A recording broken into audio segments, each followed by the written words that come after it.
आज की इस वीडियो में हम देखने वाले हैं कक्षा 10वीं की गणित। तो गणित के हम लोग इम्पोर्टेंट क्वेश्चंस को देखेंगे जो कि आपके एग्जाम की दृष्टि से बहुत ही इम्पोर्टेंट हो, ठीक है।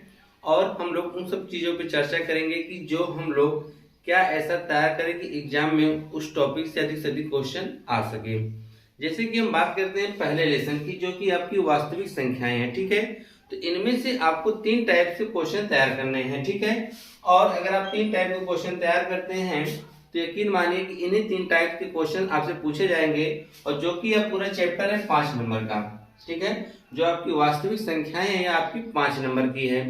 तो इनमें हमको कौन कौन से क्वेश्चंस देखने हैं। जैसे कि हमने पहला क्वेश्चन लिया है कि सिद्ध करो कि करड़ी में 3 एक अपरिमेय संख्या है, ठीक है। आपसे करड़ी में 3 भी पूछ सकता है, आपसे कह देगा करड़ी में 2 बताइए कि या सिद्ध कीजिए कि करड़ी में 2 एक अपरिमेय संख्या है, या आपसे कह सकता है सिद्ध कीजिए कि 1/2 यानी 1 करड़ी में 2 यह भी एक अपरिमेय संख्या है। इन तीनों में से कोई एक क्वेश्चन आपसे पूछ सकता है कि सिद्ध कीजिए कि यह एक अपरिमेय संख्या है। कोई जरूरी नहीं कि यह करड़ी में 3 ही हो, और भी संख्याएं ले सकता है, 5 भी ले सकता है। मतलब पहला हमारा टॉपिक होगा तैयार करने का कि सिद्ध करना है कि यह एक अपरिमेय संख्या है। अगर आप एक क्वेश्चन तैयार करते हैं, उसी के आधार पे आप कोई भी अगर आप क्वेश्चन पूछेगा उसे आप बता देंगे, ठीक है। अब दूसरा क्वेश्चन कहा है बिना लंबी विभाजन प्रक्रिया किए बताइए कि निम्नलिखित परिमेय संख्याओं के दशमलव प्रसार शांत है या अशांत आवर्ती हैं। तो यह बहुत ही इंपॉर्टेंट क्वेश्चन है, इसको आप ध्यान से लगाइएगा और एग्जाम में जरूर पूछा जाएगा, ठीक है। हमने एग्जाम्पल के लिए 2-3 क्वेश्चन ले लिए, जैसे 13/3125, 17/8 और 637/7280। तो हम लोग क्या करते हैं, शांत या अशांत के लिए हम लोग को देखते हैं इसका जो हर है वह गुणनखंड हम करते हैं 2 की पावर m और 2 की पावर n के रूप का है कि नहीं, सॉरी 5 की पावर n के रूप का है या नहीं। मतलब वह 2 और 5 के रूप में ही टूटने चाहिए। तो अगर वह 2 और 5 के रूप में अगर वह मिलते हैं तो हम कह सकते हैं कि यह जो हमारा शांत होगा, अन्यथा अशांत होता है, ठीक है। अब इसके बाद हम तीसरा जो हमारा टॉपिक है, क्या निम्नलिखित संख्याओं का एचसीएफ ज्ञात करने के लिए न्यूक्लिड विभाजन एल्गोरिथम का प्रयोग कीजिए। तो देखिए यहाँ पे आपको एचसीएफ ज्ञात करना है, वो भी किस विभाजन से, न्यूक्लिड विभाजन एल्गोरिथम के द्वारा आपको क्या करना है, इसका एचसीएफ निकालना है, ठीक है। हम चाहते हैं इन क्वेश्चंस को भी सॉल्व करवा सकते हैं, हम सॉल्व करवाएंगे तो काफी लंबी वीडियो हो जाएगी, ठीक है। आप लोग पढ़ चुके हैं, अब आप लोग को टेस्ट देना है, यानी एग्जाम में देना है पेपर, तो आप लोग इस क्वेश्चन को स्वयं हल करेंगे, ठीक है। अगर फिर भी नहीं आते हैं तो इन सब क्वेश्चंस के सॉल्यूशंस की लिंक हम वीडियो के डिस्क्रिप्शन में दे देंगे, वहां से आप लोग जाके इस क्वेश्चंस को देख सकते हैं और आपको पता है कि ये कौन कौन से चैप्टर से क्वेश्चन पूछे गए हैं, ठीक है। नंबर 4, जो क्वेश्चन नंबर 4 से हम लोगों ने लिया क्वेश्चन नंबर 9, इसके आगे भी और क्वेश्चंस हैं। यह जो चैप्टर है आपका 2 चर वाले रैखिक समीकरण युग्म और द्विघात समीकरण, यह दोनों चैप्टर मिला के आपसे टोटल 18 नंबर के क्वेश्चन पूछे जाएंगे। पहला वाला 5 नंबर का क्वेश्चन उसमें पूछा जाएगा, जबकि दूसरा और तीसरा जो आपके सिलेबस जो 30% कटा उसको छोड़ने के बाद जो आपका दूसरा चैप्टर यह कर सकते हैं कि 2 चर वाले रैखिक समीकरण और द्विघात समीकरण, इन दोनों चैप्टर से आपके 18 नंबर के क्वेश्चंस पूछे जाएंगे, ठीक है। जिनमें से हम लोगों ने कुछ क्वेश्चंस इंपॉर्टेंट जो है उसको आपको बताने का प्रयास किया है, और सब क्वेश्चंस कई बार बोर्ड एग्जाम में पूछे भी गए हैं, ठीक है।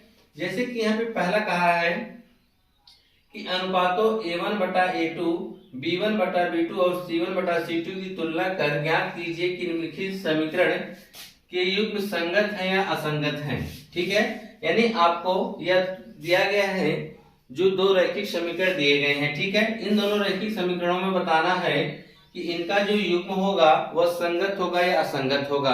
तो संगत असंगत निकालने के लिए आप लोग जानते ही हैं कौन सा फार्मूला हम अपनाते हैं, a1/a2 बराबर b1/b2 बराबर c1/c2, ठीक है। तो इसमें क्या होता है, अगर तीनों जब बराबर होते हैं तो हम कह देते हैं कि यह क्या है, समपाती हैं। क्या है, समपाती हैं। हम लोग जानते हैं कि अपरिमित रूप से अनेक हल होते हैं। क्या होते हैं, अनेक हल होते हैं। और यानी यह कह सकते हैं जिसका हल हम निकाल सकते हैं वह संगत होगा, जिसका हल नहीं निकलता वो क्या होगा, असंगत होगा। तो असंगत में सिर्फ एक ही कंडीशन आती है कि जब दोनों रेखाएं क्या हो, एक दूसरे के समांतर हो। समांतर होने की शर्त क्या होती है कि a1 बटा a2 बराबर b1 बटा b2 is not equal to c1 बटा c2। इस स्थिति में क्या होता है कि रेखाएं आपकी समांतर होती हैं, और जब रेखाएं समांतर होती हैं तो वह जो उसका संगत युग्म है वह कैसा होगा, असंगत होगा। बाकी एक कंडीशन और आता है, जब कोई नहीं बराबर होता है तो आप कहते हैं a1 बटा a2 is not equal to b1 बटा b2। तो इस कंडीशन में क्या होता है कि दोनों रेखाएं प्रतिच्छेद करती हैं और उनका एक अद्वितीय हल होता है। यानी जिसका हल हो सकता है तो वह संगत में आता है, जिसका हल नहीं है वो किस में आता है, असंगत में। हल होने का मतलब एक होता है प्रतिच्छेद करना और एक होता है संपादी। प्रतिच्छेद करने की शर्त क्या है, a1 बटा a2 is not equal to b1 बटा b2। तो इस कंडीशन में क्या होता है, वह प्रतिच्छेद करती हैं तो उनका एक अद्वितीय हल निकलता है, जबकि हम कहेंगे वह क्या है, संगत है। दूसरी कंडीशन में हम लोग जानते हैं कि अगर इनका जो a1 बटा a2 बराबर b1 बटा b2 is not equal to c1 बटा c2, यह स्थिति आती है तब रेखाएं समांतर होती हैं, और जब रेखाएं समांतर होंगी तो उनका कोई हल नहीं होगा, तो वह क्या कहलाएंगी, असंगत युग्म कहलाएंगी। ठीक है। और अगर तीनों बराबर हो तो आप कहेंगे कि क्या है, संपाती हैं, और जब संपाती होंगे तो इसका मतलब अपरिमित रूप से उनके अनेक हल होंगे। जब अनेक हल होंगे तो आप कह सकते हैं कि यह क्या होगा, आप कह सकते हैं संगत होगा। ठीक है। तो इस प्रकार से आप क्वेश्चंस को लिख सकते हैं, आपसे संगत संगत भी पूछ सकता है। ठीक है, इंपॉर्टेंट है, आप इसे तैयार कर लीजिएगा। अगला क्वेश्चन है आपके सामने रखा गया है 5वां। कहा गया कि 2x प्लस 3y बराबर 11 और 2x माइनस 4y बराबर माइनस 24 को हल कीजिए और इससे स्मॉल m का वह मान ज्ञात कीजिए जिसके लिए y बराबर mx प्लस 3 हो। यहाँ से आपको स्मॉल क्या कहते हैं, y m का मान पूछा गया है। ठीक है। अब इसके m का मान निकालने के लिए आपको क्या करना पड़ेगा, पहले y और x का मान निकालना पड़ेगा। इसका y और x का। इस दो चर वाले रैखिक समीकरण को हल करने के लिए आपने टोटल 3-4 विधियां पढ़ी हैं। जैसे आपने ग्राफी विधि पढ़ा है, प्रतिस्थापन विधि पढ़ा है, विलोपन विधि पढ़ा है और प्रजगुणनखंड विधि पढ़ा है। ठीक, इनमें से जो भी आपको आसान लगे वह विधि लगाकर आप यहाँ से x और y का मान निकाल लीजिए। x और y का मान निकालने के बाद इसमें लाके आप रख दीजिएगा, तो यहाँ से स्मॉल m का मान मिल जाएगा। ठीक है। अब हम अगली बात करते हैं क्वेश्चन नंबर 6 की। कहा है कि यदि किसी भिन्न के अंश और हर दोनों में 2 जोड़ दिया जाए तो वह 9 बटा 11 हो जाती है। यदि अंश और हर दोनों में 3 जोड़ दिया जाए तो वह 5 बटा 6 हो जाती है, तो वह भिन्न ज्ञात कीजिए। बहुत ही इंपॉर्टेंट क्वेश्चन है। इस प्रकार के क्वेश्चन आपसे एग्जाम में जरूर देखने को मिलेंगे कि आपको क्या करना है कि आपको कहा गया कि अंश और हर दोनों में जोड़ने पर क्या हो जाती है, 9 बटा 11 हो जाता है। तो आप मान लिया करेंगे कि अंश x है, y हर मान लेंगे और उनके अंश और हर में 2-2 जोड़ने पर 9 बटा 11 के बराबर कर देंगे। ठीक, वहां से आप समीकरण बना के तैयार कर लेंगे। फिर अगली शर्त में आपसे कहा है कि यदि अंश और हर दोनों में 3 जोड़ दिया जाए तो वह 5 बटा 6 हो जाती है। तो उसी प्रकार से दूसरी शर्त में x प्लस वाई जो x बटा y है उनमें अंश और हर दोनों में 3-3 आप जब जोड़ देंगे तो वह क्या हो जाएगा, 5 बटा 6 हो जाएगा। ठीक है। तो यहाँ से भी आप दूसरा समीकरण बनाकर दोनों समीकरण को आप चाहे प्रतिस्थापन, विलोपन, ग्राफी या प्रजगुणनखंड विधि द्वारा किसी भी विधि से आप उसे हल करके वह भिन्न यानी x और y का मान निकाल सकते हैं। ठीक है। इसी के साथ हम क्वेश्चन नंबर 7 में की बात करेंगे कि क्वेश्चन नंबर 7 में क्या करना है।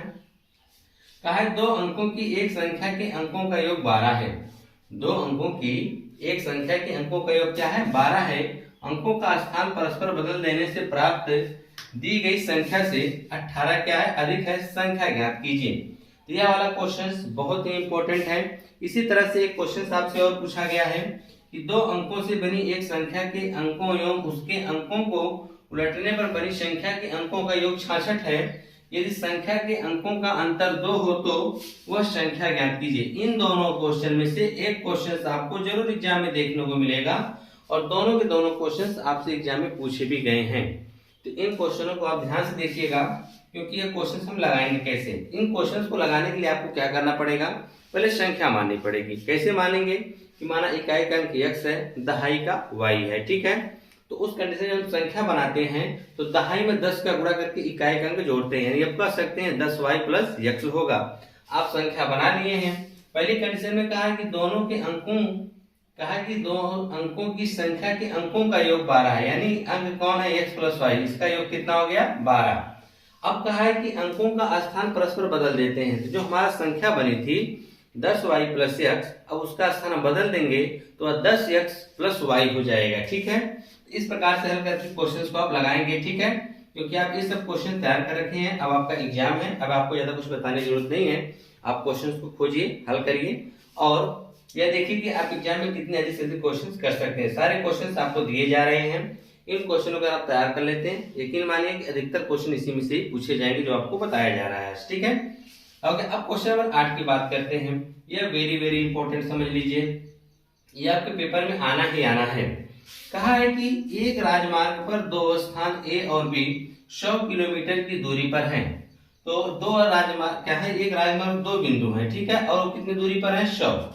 मान लीजिए कि यहाँ पे आपने दिखा दिया इस तरह से, कोई एक राजमार्ग खूब लंबा सा है, इसमें यहाँ पे बिंदु ए है और यहाँ पे बिंदु क्या है, बी, और दोनों बीच की दूरी कितना है, 100 किलोमीटर है। कितना है, 100 किलोमीटर। कहा है ना कि एक राजमार्ग पर दो स्थान ए और बी 100 किलोमीटर की दूरी पर है। एक कार ए से तथा दूसरी कार बी से एक ही दिशा में चलना प्रारंभ करती है। इसका मतलब एक कार यहाँ से चल रही है इस दिशा में और दूसरी भी कार इसी दिशा में चल रही है। ठीक है, फिर कहा यदि दोनों कारें भिन्न भिन्न चालों से एक ही दिशा में चलती हैं तो 5 घंटे पश्चात मिलती हैं। अगर दोनों कारें क्या करती हैं, एक ही दिशा में चलती हैं और इनकी चाल देखिए अलग अलग है, जाहिर सी बात है अगर यह वाली कार इसको पकड़ेगी तो इसकी चाल कम होगी, इसकी चाल क्या होगा, ज्यादा होगी, तभी तो यह वाली कार इसको पकड़ पाएगी। अगर इसकी चाल ज्यादा होगी, इसकी चाल कम होगी तो पहले ही आगे भाग जाएगी, तो पकड़ ही नहीं पाएगी। तो दोनों की चाल अलग अलग है और यह कार इसको 5 घंटे बाद पकड़ती है। कितने घंटे बाद, 5 घंटे बाद पकड़ती है। ठीक है, फिर कहा कि यदि वे विपरीत दिशा में चलती हैं, कहने का मतलब क्या है कि दोनों, यानी ये इस दिशा में चलती हैं और यह वाली इस दिशा में आती हैं, तो वे क्या करते हैं, 1 घंटे पश्चात मिल जाती हैं। 1 घंटे के बाद दोनों क्या होती हैं, मिल जाती हैं। तो दोनों कारों की चाल पूछा जा रहा है। यह क्वेश्चन बहुत ही इंपॉर्टेंट है, इसको आप बहुत अच्छे तरीके से लगाइएगा, तैयार कर लीजिएगा। ये आपसे लॉन्ग क्वेश्चन में भी पूछा जा सकता है। तो यकीन मानिए जितने भी आपको क्वेश्चंस बताए जा रहे हैं, पहले आप इतना तैयार कर लीजिए। क्या है कि मैथ का सिलेबस आपका इतना बड़ा है कि आप लोग क्या करेंगे, अगर सब क्वेश्चंस हल करना चाहेंगे तो नहीं कर पाएंगे। ठीक है, पहले जो इंपॉर्टेंट क्वेश्चन है उनको हम बता दे रहे हैं, आप उन क्वेश्चनों को पहले तैयार कर लीजिए, फिर उसके बाद आपके पास समय बचता है तो आप अन्य क्वेश्चनों के ऊपर अपना समय दीजिएगा। ठीक है, अभी इसके और भी क्वेश्चंस हैं, 2 4 वाले रैखिक समीकरण युग्म के चैप्टर के, उसको हम बता देते हैं। और इनमें से कुछ यह है कि आयु संबंधित वाले भी क्वेश्चन पूछे जा सकते हैं, और आप लोग जानते ही हैं कि इसमें से आपको युग्म जो बदल के लगाया जाता है क्वेश्चंस, उसको भी पूछा जाता है। ठीक है, आइए इन दोनों क्वेश्चनों को हम देख लेते हैं कौन सा इंपॉर्टेंट है, तब हम इसके बाद बढ़ते हैं द्विघात समीकरण। याद रखिएगा, जो आपका द्विघात समीकरण है और 2 4 वाले रैखिक युग्म समीकरण, यह दोनों मिला के 18 नंबर के क्वेश्चन हैं, पूछे जाएंगे। और वास्तविक संख्या मिला लिया जाए तो 23 नंबर, यानी ये 3 चैप्टर आप तैयार करते हैं, 23 नंबर आपके तैयार हो जाएंगे। ठीक है, आइए देखेंगे कि 10वें क्वेश्चन में क्या कहा है। कहा है कि ऋतु धारा के अनुकूल 2 घंटे में 20 किलोमीटर तैर सकती है। ऋतु जो है धारा के अनुकूल का मतलब धारा की दिशा में वह 20 किलोमीटर कितने समय में तैर सकती है, 2 घंटे में। और धारा के प्रतिकूल 2 घंटे में 4 किलोमीटर तैर सकती है। अगर वह धारा के प्रतिकूल मतलब पानी की धारा इस दिशा में है और ऋतु तैर रही इस दिशा में, तो वह 2 घंटे में सिर्फ 4 किलोमीटर की दूरी तय कर सकती है। ठीक है, तो कहा कि उसकी स्थिर जल में तैरने की चाल तथा धारा की चाल ज्ञात कीजिए। यह इंपॉर्टेंट क्वेश्चन है, इसे आप जरूर लगाइएगा। ठीक है, तो सॉल्व करवा सकते हैं, लेकिन सॉल्व इसलिए नहीं करवा रहे हैं ताकि आप लोग एग्जाम में अपने खुद से सॉल्व करें क्वेश्चंस को। ठीक है, और रह गई बात, ये सब आप लोग का एग्जाम टाइम चल रहा है और इस वक्त क्वेश्चन को सॉल्व कराना ठीक नहीं, आप लोग खुद से करिए इस क्वेश्चन को। ठीक है, और इस प्रकार के क्वेश्चन आपसे एग्जाम में देखने को जरूर मिलेंगे। अब जो अगला है क्वेश्चन नंबर 11, यह तो बहुत ही इंपॉर्टेंट है, इससे क्वेश्चन आना तय है। कहा निम्नलिखित समीकरणों के युग्मों को रैखिक समीकरणों के युग्म में बदलकर हल कीजिए। तो यह जो समीकरण दिए गए हैं इनको आपको क्या कहते हैं, रैखिक समीकरण युग्म में बदलकर क्या करना है, हल करना है। जैसे कि यहाँ पे दिया है 15/x - y प्लस y, क्या दिया है 15/x - y plus 22/x plus y बराबर 5 दिया है, और कहा है 40/x - y plus 55/x plus y बराबर 13। अब आपको अगर इसका एलसीएम लेके आप हल करने जाएंगे तो आप बहुत बड़ी गलती करने जा रहे हैं, क्योंकि ये क्वेश्चन जल्दी सॉल्व नहीं हो पाएगा उस तरीके से। इसको बदलना है तो आपको मानना पड़ेगा, लिखेंगे माना 1 बटा x माइनस वाई बराबर हम क्या मान लेंगे a, और हम मान लेंगे कि 1 बटा x प्लस वाई बराबर क्या मान लेंगे b। तो आपका समीकरण बन जाएगा, तो हो जाएगा 15a प्लस 22b बराबर क्या 5, समीकरण नंबर 1। इसी प्रकार से आप दूसरे वाले को भी मान लेंगे। तो आप देखिए मान ही चुके हैं कि 1 बटा एक्स वाई को आप क्या मान सकते हैं a, तो यह हो जाएगा 40a प्लस ये हो जाएगा 55b बराबर 13, समीकरण नंबर 2। अब इसे आप चाहे प्रतिस्थापन विधि लगाइए, विलोपन विधि लगाइए, ब्रज गुणनखंड विधि लगाइए, ये किसी भी विधि से आप यहाँ से a और b का मान निकालेंगे, और a और b का मान निकालने के बाद यहाँ इनका मान वापस करके फिर एक बार समीकरण यह बनेगा, तब जाके वहां से x और y का मान निकलेगा। और यकीन मानिए इस तरह के क्वेश्चन आपसे एग्जाम में जरूर पूछे जाएंगे, और यह क्वेश्चन हमको लगता है कि 6 नंबर में आपसे पूछा जाएगा। क्यों? क्योंकि इसमें आपको 2 बार आपको क्या कहते हैं इसका मान निकालना पड़ जाएगा। ठीक, एक बार आप a और b का निकालेंगे, फिर उसके बाद आप x और y का मान निकालेंगे। ठीक है, तो इनमें से हमने 3 क्वेश्चन को लिया है। दूसरा क्वेश्चन हमने क्या लिया है 5 बटा एक्स माइनस वाई प्लस 1 बटा यहाँ पे दिया गया y माइनस 2, ठीक है, बराबर 2, और दिया गया है कि 6 बटा एक्स माइनस वाई माइनस 3 बटा वाई माइनस 2 बराबर 1।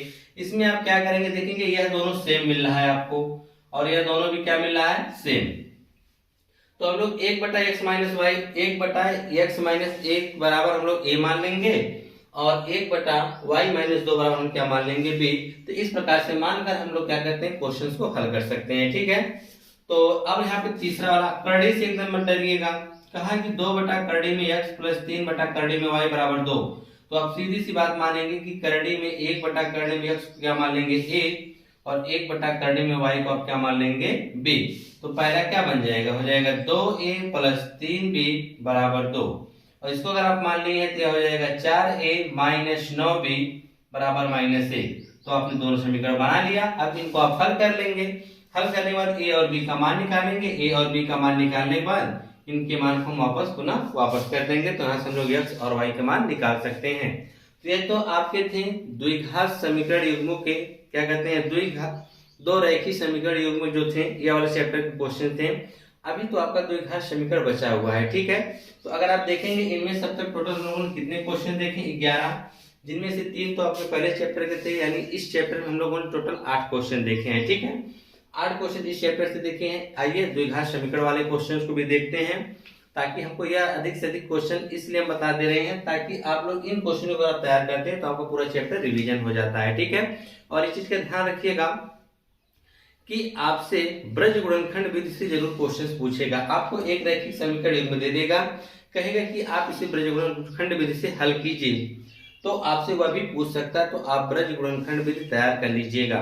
आपसे ग्राफी विधि भी पूछ सकता है, और क्या कहते हैं प्रतिस्थापन और विलोपन, इन चारों में से हो सकता है कि कोई एक विधि से आपको रैखिक समीकरण युग्म दे दे। यही रैखिक समीकरण युग्म दे देगा कि 15a प्लस 22b बराबर 5 और 40a प्लस 55b बराबर 13 है को ब्रज गुणनखंड विधि से हल करिए या ग्राफी विधि से हल करिए। ठीक है, इस प्रकार से भी आपसे क्वेश्चंस पूछे जा सकते हैं। तो इन सब चीजों के लिए आप तैयार रहिएगा। ठीक है, आइए क्वेश्चन में कहा गया है कि ये जो हम लोग क्वेश्चन इसमें लिख रहे हैं 12वें क्वेश्चन से, यह द्विघात समीकरण के क्वेश्चन। ठीक है, द्विघात समीकरण में आप इतना अगर क्वेश्चन आप देख लेते हैं तो समझ जाइए कि आपने द्विघात समीकरण का पूरा चैप्टर रिवीजन कर लिया है। आपको सब क्वेश्चंस लगाने की जरूरत नहीं है। ठीक है, उसके कुछ इंपॉर्टेंट क्वेश्चन जो हम आपको बता रहे हैं, पहले आप इन क्वेश्चनों को हल करिएगा, बाकी जो आपके पास टाइम बचेगा तो अन्य क्वेश्चंस को भी आप हल कर लीजिएगा। ठीक है, जैसे कि 12वें में हमने लिया है 3 क्वेश्चन 12वें में लिए गए हैं। ठीक है, यह आपसे 1-1 नंबर या 2-2 नंबर में क्वेश्चन पूछे जा सकते हैं। जैसे कि कहा है द्विघात समीकरण 3x² minus 12x plus k बराबर 0 के मूल बराबर है तो k का मान बताइए। k का मान बताइए आपसे पूछा गया है। ठीक है, और आप जानते हैं मूल जब बराबर होता है तो क्या होता है b² माइनस 4ac बराबर क्या होता है 0। वहां से आप रखकर वहां से आप क्या कर सकते हैं k का मान निकाल सकते हैं। ये आपसे 1 नंबर में पूछा जा सकता है, या आपके बहुविकल्पीय प्रश्न में भी पूछा जा सकता है। ठीक है, इसी के साथ दूसरा वाला कहा है द्विघात समीकरण 2x² माइनस 4x प्लस 3 बराबर 0 का विभक्तिकर है। विभक्तिकर आप कैसे निकालते हैं, विभक्तिकर d बराबर b² माइनस 4ac। ठीक है, इसी हिसाब से आप लोग क्या निकालते हैं विभक्तिकर।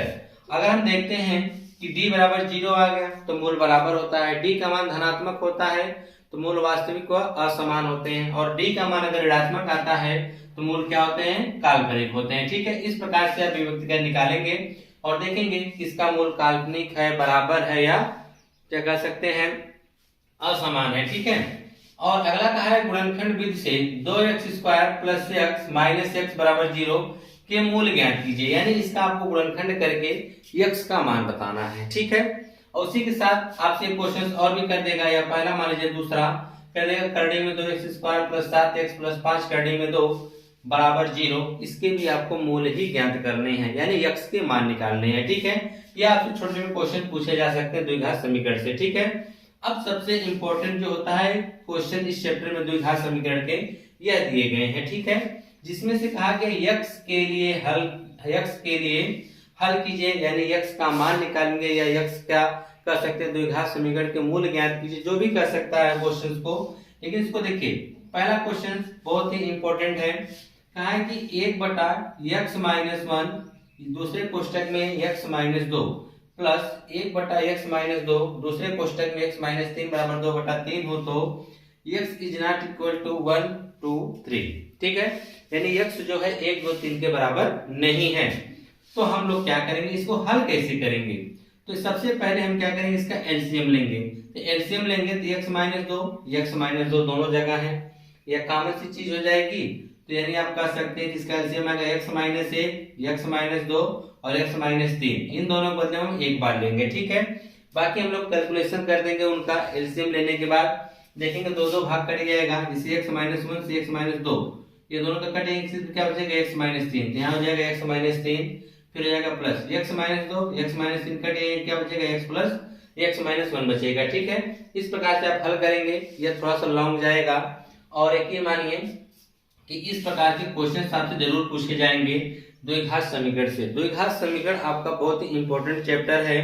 द्विघात समीकरण और दो चर वाले रैखिक समीकरण युग्म जो है चैप्टर, इनमें से 18 नंबर के क्वेश्चंस पूछे जाने हैं, जिनमें से अधिकतर हमको लगता है कि द्विघात समीकरण से ही आपसे 10 नंबर के क्वेश्चंस कर सकते हैं। ठीक, कंफर्म नहीं कर सकते हैं, जिनमें से आपके लिए यह भी क्वेश्चंस बहुत ही इंपॉर्टेंट होंगे।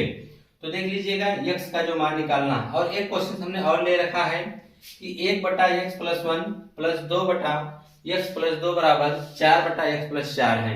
इसमें से भी आपको x का मान निकालना है, या योग कर सकते हैं x के मूल ज्ञात करना है, दो भी कर सकता है आपसे। ठीक है, इस प्रकार अगर क्वेश्चंस दिखेंगे तो आप इनका एलसीएम लेकर इसको हल करेंगे। इन क्वेश्चंस को आप लोग एग्जाम में जाने से पहले जरूर हल कर लीजिएगा, क्योंकि एग्जाम में जब आप जाएंगे तब आप लोग को बहुत ही हेल्प मिलेगा। और जितने भी क्वेश्चंस बताए जा रहे हैं, यकीन मानिए इनमें से अधिक क्वेश्चन आपके बोर्ड पेपर में मिलने वाले हैं। ठीक है, अगला क्वेश्चन है पूर्ण वर्ग बनाने की विधि द्वारा मूल ज्ञात कीजिए। इसको तो आना तय है, क्योंकि पूर्ण वर्ग बनाना वाला जो क्वेश्चन है इनमें आपसे सब कुछ पूछ लेता है। ठीक है, जैसे कि आपसे कहा गया 5x² माइनस 6 - 2 बराबर 0। फिर दूसरा क्वेश्चन है 2x² माइनस x माइनस 4 बराबर 0, 2x² माइनस 7x प्लस 10 बराबर 0। इसको आपको ये जो तीन क्वेश्चन हमें दिया गया है, इन तीनों को आप पूर्ण वर्ग बना के हल करने की कोशिश करिएगा। और आप लोग इसे अगर हल कर लेते हैं, यानी कि अगर एग्जाम में आता है क्वेश्चन, आप उसे आसानी से हल कर लेंगे। हाँ, ये चीज हो सकता है कि अंक को बदल सकते हैं, अगर एग्जामिनर चाहे तो अंक को बदल सकता है, लेकिन जो तरीका वो कभी नहीं बदला जाएगा। तरीका अगर आपने क्वेश्चन इस मेथड पे हल किया हुआ है तो आपका तरीका वही रहेगा, बस अंक चेंज होंगे, यानी कैलकुलेशन थोड़ा सा चेंज हो जाएगा। ठीक है, अब हम बात करते हैं क्वेश्चन नंबर, यहाँ हो गया 14 15 13 वाला। देखिए यहाँ पे कहा गया है कि द्विघात समीकरण को x के लिए हल कीजिए, यानी इसमें द्विघात समीकरण को जब हम हल करेंगे तो हमको x का मान मिलेगा, और x का वह मान मिलेगा a b के फॉर्मेट के रूप में। x का जो भी मान मिलेगा वह a और b से संबंधित रहेगा। ठीक, यानी a b के फॉर्मेट में हमको x का मान मिलने वाला है। जबकि 16वां क्वेश्चन हम लोगों ने क्या ले रखा है यहाँ पर कि एक नाव की शांत जल में चाल 15 किलोमीटर प्रति घंटा है, इसे धारा की विपरीत दिशा में 30 किलोमीटर जाने तथा फिर धारा की दिशा में पहले वाले स्थान पर लौटने में कुल 4 घंटा 30 मिनट का समय लगता है, तो धारा की चाल ज्ञात कीजिए। कहा है कि कोई नाव है जिसकी शांत जल में चाल कितनी दिया है, 15 किलोमीटर प्रति घंटा। अगर पानी शांत है तो वह नाव जो है 1 घंटे में 15 किलोमीटर की दूरी तय कर सकती है। ठीक है, फिर कहा है कि इसे धारा की विपरीत दिशा में 30 किलोमीटर जाने, अगर ये 30 किलोमीटर जा रहे हैं और फिर 30 किलोमीटर क्या कर रहे हैं वापस आ रही है। तो कहा है ना 30 किलोमीटर जाने तथा फिर धारा की दिशा में पहले वाले स्थान में लौटने में से टोटल मिलाकर 4 घंटे 30 मिनट लगते हैं, यानी जाने और आने में टोटल मिला कितने समय लगते हैं, 4 घंटा 30 मिनट लगता है। तो धारा की चाल पूछा गया आपसे, ठीक है। इस प्रकार के क्वेश्चंस आपसे जरूर पूछे जाएंगे, ठीक है। आयु वाला क्वेश्चंस हो गया, नाव वाला क्वेश्चंस हो गया, इन प्रकार के क्वेश्चंस को आप जरूर देख के जाइएगा, ठीक है। अब आया एक रेलगाड़ी वाला क्वेश्चन। कहा है कि एक रेलगाड़ी समान चाल से 360 किलोमीटर प्रति घंटा की दूरी तय करती है। कोई रेलगाड़ी है जो 360 किलोमीटर की दूरी एक समान चाल से चलती है, ठीक है। कहा यदि यह चाल 5 किलोमीटर प्रति घंटा अधिक होती, यानी उसने अपनी चाल को बढ़ा दिया, कितना, पहले की चाल से 5 किलोमीटर प्रति घंटा अगर वह चाल अधिक करती है तो वह उसी यात्रा में 1 घंटा का कम समय लेती है, तो रेलगाड़ी की चाल ज्ञात कीजिए। वेरी वेरी इंपॉर्टेंट क्वेश्चन है, बता दे रहे हैं आपसे। इन क्वेश्चनों को आप लोग इग्नोर करते ही मत करिएगा, नहीं तो आप पछताएंगे एग्जाम में, ठीक है। जितने भी क्वेश्चंस लिखे गए हैं सब के सब क्वेश्चंस आप हल करिएगा।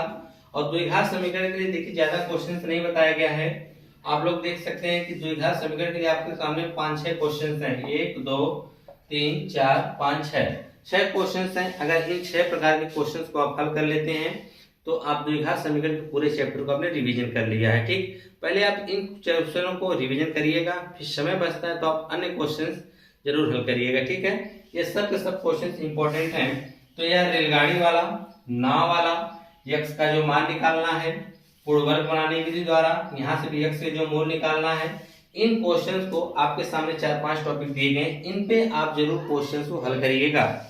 और हल करने के बाद आप देखेंगे कि आपने द्विघात समीकरण को कितने अच्छे तरीके से तैयार कर लिया है। तो यहाँ तक आप लोगों को 16 क्वेश्चन हमने बताए हैं। अगर आप ये 16 क्वेश्चन तैयार करते हैं तो टोटल आपके 23 नंबर के चैप्टर को आप कवर कर लेंगे, ठीक है। देखेंगे कि 18वां क्वेश्चन जो है आपके त्रिभुज वाले चैप्टर से हम लोग यहाँ से कर रहे हैं 18 से लेकर 22 तक, ठीक है। यह जो आपके सामने 5 क्वेश्चन बताए जा रहे हैं, ये जो पांचों क्वेश्चंस हैं त्रिभुज वाले चैप्टर से हमने लिया है, ठीक है। यह सब इंपॉर्टेंट क्वेश्चन है। जैसे कि यहाँ पे हम 18वें में आपसे पहला क्वेश्चन क्या कहा गया है कि दो समरूप त्रिभुजों के परिमाप क्रमशः 40 सेंटीमीटर तथा 7 सेंटीमीटर है, तो इनके क्षेत्रफलों में अनुपात ज्ञात कीजिए, ठीक है। बहुत ही इंपॉर्टेंट क्वेश्चन है, याद रखिएगा, क्योंकि ये आपसे 1 नंबर के क्वेश्चन में पूछ सकता है, ठीक है। तो कहा है कि दो समरूप त्रिभुजों के परिमाप क्रमशः 40 सेंटीमीटर तथा 60 सेंटीमीटर है, तो इनके क्षेत्रफलों में अनुपात ज्ञात कीजिए, ठीक है। और इसी के साथ दूसरा क्वेश्चन भी कहा है यदि निम्न चित्र में OA इंटू OB बराबर OC इंटू OD है, तो दर्शाइए कि कोण A बराबर कोण C और कोण B बराबर कोण क्या कहते हैं, कोण D है, ठीक है। तो यह चित्र आपके सामने है, इसमें क्या दर्शाना है, कहा है कि दर्शाइए कोण A जो है, यहाँ पर ये जो कोण A है वह कोण C के बराबर है, यानी इसके ऊपर वाला यह कोण बराबर है, और कोण B जो है यह वाला कोण इस वाले कोण के क्या है, बराबर है। जबकि कहा कि OA डॉट OB यानी यहाँ से लिखें इसका और इसका जो डॉट होगा वह OD डॉट OC के क्या है, बराबर है, ठीक है। इसमें आपको ये दर्शाना है कि कोण A जो होगा वह C के बराबर होगा, B जो होगा D के बराबर होगा, ठीक है। इससे आप कर लेंगे। जबकि 19वें क्वेश्चन में क्या कहा गया है, ठीक है। देखिए ये क्वेश्चन हम इसलिए नहीं करवा रहे ताकि आप लोग खुद से करिए, नहीं आएगा तो हम जरूर इस सब क्वेश्चंस को बता देंगे, जैसा होगा वैसा आप लोग कमेंट में बताइएगा। तो देखिए 19वें क्वेश्चन में क्या कहा गया है, कहा है समकोण त्रिभुज ABC में कोण B 90 अंश है, यदि D भुजा BC का मध्य बिंदु हो तो सिद्ध कीजिए AC स्क्वायर बराबर 4AD माइनस 3AB स्क्वायर। तो यहाँ पे कहा है कि त्रिभुज ABC में कोण भी समकोण है। यह देखिए त्रिभुज है आपका, इसमें कोण भी कितना दे रखा है, समकोण यानी 90 अंश है। फिर कहा है कि जो यदि D भुजा BC का मध्य बिंदु है, जो आपको यहाँ पर बिंदु D दिया गया है, यदि D भुजा BC का मध्य बिंदु है, यहाँ पर एक चीज गलती हो गया है, यहाँ पे C नहीं बल्कि यहाँ पर D होगा और C यहाँ पर होगा, ठीक है, थोड़ा सा मिस्टेक हो गया था। तब यह होगा कि यदि D जो है BC का मध्य बिंदु है, ये जो D है वह BC का मध्य बिंदु है, तो सिद्ध करना है कि AC का स्क्वायर यानी यह जो AC का स्क्वायर होगा वह 4AD² यानी AD का 4 गुना उसका स्क्वायर माइनस 3AB का स्क्वायर। ठीक है, यह सब इंपॉर्टेंट क्वेश्चन है, इन सब क्वेश्चन को आप जरूर करके जाइएगा। ठीक है, जैसे कि हम 20वां क्वेश्चन देखते हैं कि 20वें में कहा है कि दो खंभे जिनकी ऊंचाइयां 6 मीटर और 11 मीटर हैं तथा ये समतल भूमि पर खड़े हैं, यदि इनके निचले सिरों के बीच की दूरी 12 मीटर है तो इनके ऊपरी सिरों के बीच की दूरी ज्ञात कीजिए। तो देखिए आपसे यह क्वेश्चन पूछा गया है, कहा है कि दो खंभे हैं जिनकी ऊंचाई 6 मीटर और 12 मीटर है तथा ये समतल भूमि पर क्या है, खड़े हैं। यदि इनके निचले सिरों के बीच की जो दूरी है वह 12 मीटर है तो इनके ऊपरी सिरों के बीच की दूरी ज्ञात करनी है। ठीक है, आइए देखिए कैसे लगता है। देखिए इसका हम चित्र कुछ इस प्रकार से बनाएंगे, जैसे मान लीजिए हम आपको बता देते हैं, यहाँ पर समझ लीजिएगा। तो चलिए ये और चित्र तो आप लोग कर ही चुके होंगे, इसको मिटा के यहाँ पे बता देते हैं। ठीक है, इस चित्र को आप लोग नोट कर चुके होंगे। अब कहा है क्वेश्चन ने कि दो खंभे जिनकी ऊंचाई 6 मीटर है, तो एक खंभा हमने यह ले लिया, इसका नाम हमने रख दिया AB, जिसकी ऊंचाई कितना दे रखा है, 6 मीटर है, और दूसरा खंभा 11 मीटर। तो जाहिर सी बात है 11 मीटर वाला खंभा इससे बड़ा होगा, और इसका नाम हमने क्या रख दिया है, CD। यह कितना हो गया, 11 मीटर हो गया। ठीक है, तथा ये समतल भूमि पर खड़े हैं, तो चलिए इसकी समतल भूमि हो गई जहां पर ये दोनों क्या है, खड़े हुए हैं। कहा यदि इनके निचले तलों के बीच की दूरी 12 मीटर है, यानी यहाँ टोटल कितना है, 12 मीटर है। ठीक है, फिर कहा तो इनके ऊपरी सिरों के बीच की दूरी ज्ञात कीजिए, मतलब यह खंभे के इस ऊपरी सिरे को इस ऊपरी सिरे इसी बीच की दूरी ज्ञात करना है, यह वाला आपको बताना है, यह बताना है। ठीक है, तो हम क्या करेंगे, तो यह जैसे 6 सेंटीमीटर, तो 6 सेंटीमीटर में आप इधर भी इनको एक बिंदु ले लेंगे, वह बिंदु का नाम दे देते हैं E, और B को जब हम E से मिला देंगे तो यह 6 है, तो यह भी कितना हो जाएगा, 6 मीटर। टोटल 11 है, तो ये ऊपर वाला कितना बच जाएगा, 5। अगर यह 12 है तो यह भी क्या आ जाएगा, 12 मीटर आ जाएगा। तो आपको यही निकालना है। तो यहाँ पर बनेगा कोण कितने का, 90 डिग्री का कोण बन जाएगा। ठीक है, यानी यहाँ 12 का हो गया, ये 5 का, 12 का यह कर्ण हो गया, तो 12 का 144, 5 का 25। ठीक है, 144 25 जोड़ देंगे तो 169 हो जाएगा, यानी यह हो जाएगा BD का स्क्वायर बराबर 169, तो BD बराबर आपका आ जाएगा 13। यानी दोनों सिरों के बीच की जो दूरी होगी वह 13 मीटर होगी। ठीक है, लेकिन इसको आप लोग अच्छे से लिख के लगाइएगा, हमने हिंट बता दिया कैसे लगेगा, बाकी का काम आपका करना है। ठीक है, अब किसी वाले में देखिए क्या कहा है, कहा है किसी समबाहु त्रिभुज ABC की भुजा BC पर एक बिंदु D इस प्रकार स्थित है, जो यह समबाहु त्रिभुज है ABC। ठीक है, और इसी भुजा BC पर एक कोई बिंदु क्या है, D स्थित है। तो उस समय क्या हुआ कि जो BD हुआ वह BD बराबर 1/3 BC, BD बराबर 1/3 BC, यानी यह बिंदु जो है इसे 1:3 के अनुपात में बांट रहा है। फिर कहा है कि सिद्ध कीजिए कि 9AD का स्क्वायर, यानी 9AD का जो स्क्वायर होगा वह 7AB की स्क्वायर के क्या होगा, बराबर होगा, वह 7AB स्क्वायर के क्या होगा, बराबर होगा। बहुत ही इंटरेस्टिंग क्वेश्चन है, इसको आप लोग जरूर हल करके जाइएगा एग्जाम में। ठीक है, आइए अगला क्वेश्चन जो है हमने लिया है 22वां में कहा गया है कि किसी त्रिभुज में सिद्ध कीजिए कि उसकी एक भुजा के वर्ग का 3 गुना, किसी त्रिभुज समबाहु त्रिभुज ले लीजिए, तो समबाहु त्रिभुज की उसी एक भुजा का वर्ग का 3 गुना उसके शीर्षलंब के वर्ग के 4 गुने के बराबर होता है। यह क्वेश्चन आपसे पूछा जा सकता है, या एक प्रमेय समझ लीजिए या कुछ भी, यह क्वेश्चन आपसे पूछे जा सकते हैं। ठीक है, तो त्रिभुज के हमने मोस्ट इंपोर्टेंट 5 क्वेश्चन आपके सामने रखे हैं, पहले आप इन क्वेश्चनों को हल कर लीजिएगा, तब और क्वेश्चंस के ऊपर टच करिएगा। और ये जो क्वेश्चंस हैं, यह क्वेश्चंस बहुत ही इंपॉर्टेंट हैं। क्वेश्चन नंबर 19 और क्वेश्चन नंबर 21, ये आपसे अधिकांश पूछने के चांसेस हैं, तो इन पे आप लोग अधिक फोकस करिएगा। और फिर यह वाला क्वेश्चन भी इंपॉर्टेंट है, यानी इसमें जो भी बताए गए हैं सभी क्वेश्चंस अपने आप में बहुत ही इंपॉर्टेंट हैं, तो इनको आप क्या करिएगा, सबसे पहले तैयार करिएगा। जो भी टाइम बचेगा इसके बाद आप इस चैप्टर के अन्य क्वेश्चंस को भी हल करिएगा। ठीक है, रसायन ज्यामिति के हम लोग इंपॉर्टेंट प्रश्न को देखेंगे कि रसायन ज्यामिति में हमारे लिए क्या क्या इंपॉर्टेंट हो सकते हैं क्वेश्चन। तो आपके रसायन ज्यामिति टोटल 3 चैप्टर हैं, इन तीनों चैप्टरों से हमने 4-7 क्वेश्चन ऐसे निकाले हैं जो कि एग्जाम की दृष्टि से बहुत ही इंपॉर्टेंट है। ठीक है, तो आइए इन क्वेश्चनों को हम देखते हैं। जैसे कि हमने पहला क्वेश्चन 23 में रखा है कि y अक्ष पर एक बिंदु, जो बिंदुओं A से जो है बिंदु A का निर्देशांक दिया है 6,5 और B -4,3 से समदूरस्थ है का निर्देशांक होगा। किसका? जो y अक्ष पे वह बिंदु है उसी का निर्देशांक पूछ रहा है कि वह A और B से क्या होना चाहिए? समदूरस्थ होना चाहिए। किस अक्ष पर? y अक्ष पे। अगर हम y अक्ष पे हैं तो x का मान हमारा क्या हो जाएगा? 0 हो जाएगा। क्या होगा?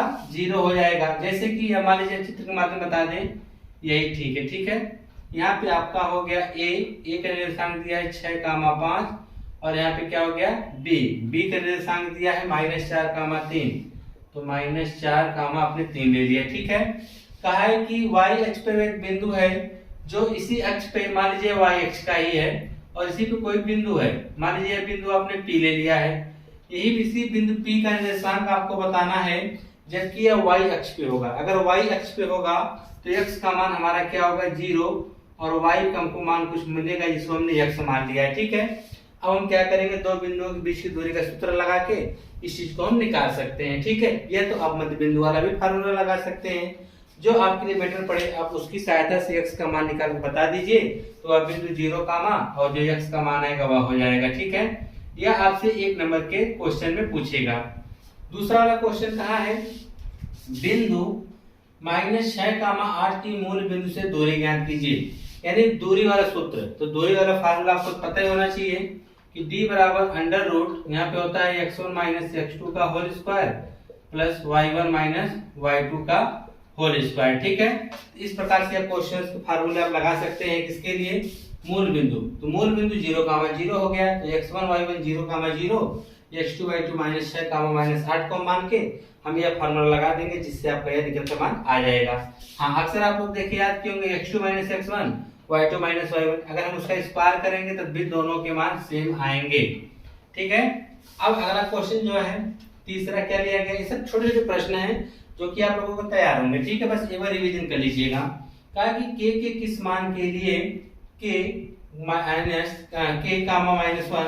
2, 1 और 4, 5 एक संरेख होंगे। तो संरेख के लिए आपको बताना है कि क्या है? k का मान निकालना है। अगर संरेख होंगे तो त्रिभुज का क्षेत्रफल बराबर हमें क्या आ जाएगा? 0। तो वहां से हम संरेख वाले फार्मूले के बराबर में 0 रख देंगे, वहां से हम k का मान निकाल लेंगे। संरेख से 2 क्वेश्चन आपके लिए रखेंगे जो कि दोनों क्वेश्चन इंपॉर्टेंट हैं। दोनों में से एक न एक आप क्वेश्चन पूछे जाएंगे। कहा सिद्ध कीजिए कि यहाँ पर बिंदु A, B, C, इन बिंदु A, B, C के निर्देशांक दिए गए हैं। पूछा यह संरेख है। अगर संरेख होंगे तो तीनों एक ही रेखा में होंगे, इसी त्रिभुज का बनने वाला क्षेत्रफल क्या होगा? 0 हो जाएगा। ठीक है, तो वहां से आप संरेख वाला फार्मूला लगाकर, यानी त्रिभुज के क्षेत्रफल वाला फार्मूला लगाकर चाहे तो आप इन दोनों संरेख वाले क्वेश्चन को हल कर सकते हैं। ठीक है, अगला क्वेश्चन है 24वां, जो कि बहुत ही इंपॉर्टेंट है क्योंकि इसमें संबंध आपसे पूछा गया x और y में। जब संबंध आपसे पूछा गया तो कहीं न कहीं यह क्वेश्चन कुछ अलग है। कहा कि x और y में एक ऐसा संबंध ज्ञात कीजिए कि बिंदु x, y बिंदुओं 3, 6 और -3, 4 से क्या हो? समदूरस्थ हो। जो यह बिंदु x, y होना चाहिए वह इन दोनों बिंदुओं से कैसा होना चाहिए? समदूरस्थ होना चाहिए। कहने का मतलब क्या है? यह दोनों बिंदु लिए गए हैं। समझ बात आ रही कि नहीं?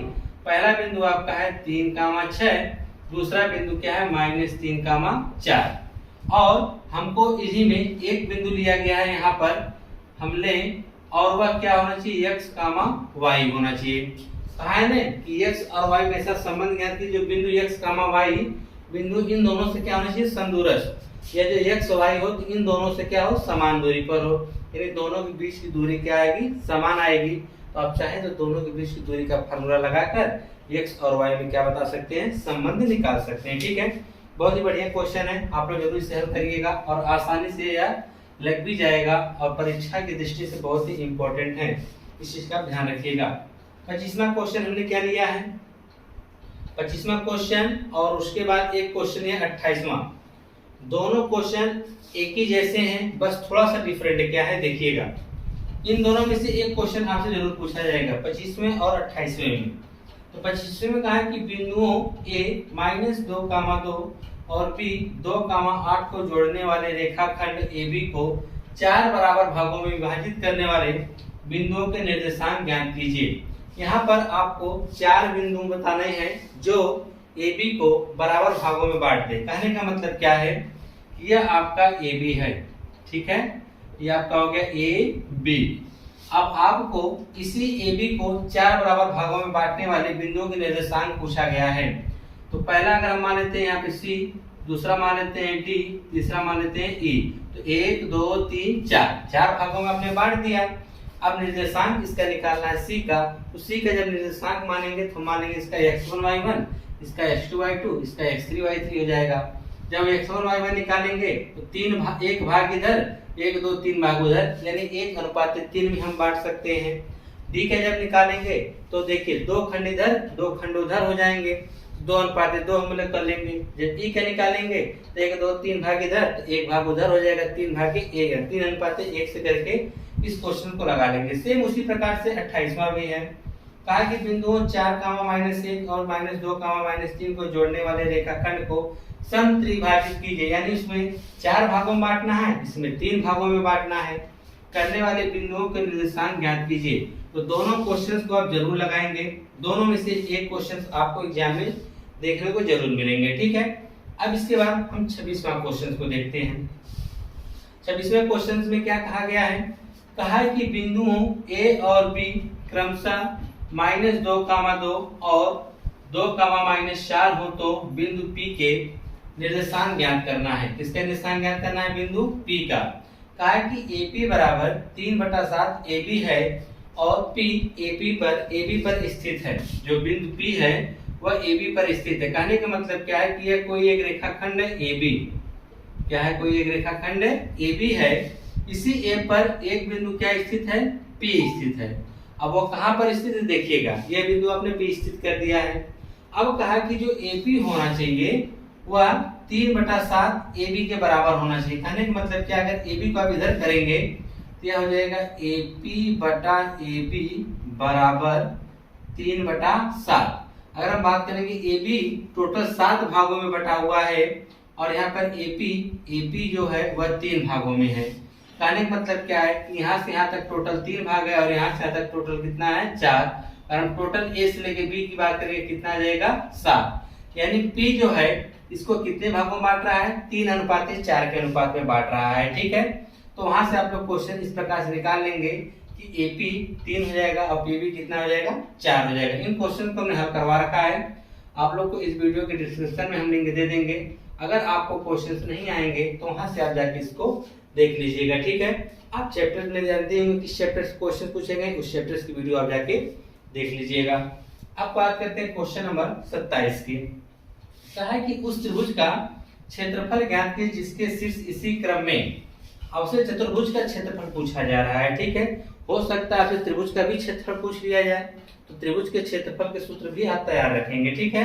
और चतुर्भुज के क्षेत्रफल का भी आप सूत्र तैयार रखेंगे। अगर आप चतुर्भुज का तैयार रखें, त्रिभुज का ऑटोमेटिक हो जाएगा, क्योंकि दो त्रिभुजों के क्षेत्रफल को जोड़कर हम चतुर्भुज के क्षेत्रफल निकालते हैं। तो कहा इसी क्रम में तो -4, -2, -3, -5, 3, -2 और 2, 3 है। तो आप क्या बनाएंगे, चतुर्भुज के चारों शीर्षों को हम दर्शा देंगे, फिर एक विकर्ण खींच देंगे तो 2 त्रिभुजों में बट जाएगा। तो दोनों त्रिभुजों के क्षेत्रफल निकाल के हम जोड़ देंगे तो हमको चतुर्भुज का क्षेत्रफल मिल जाएगा, ठीक है।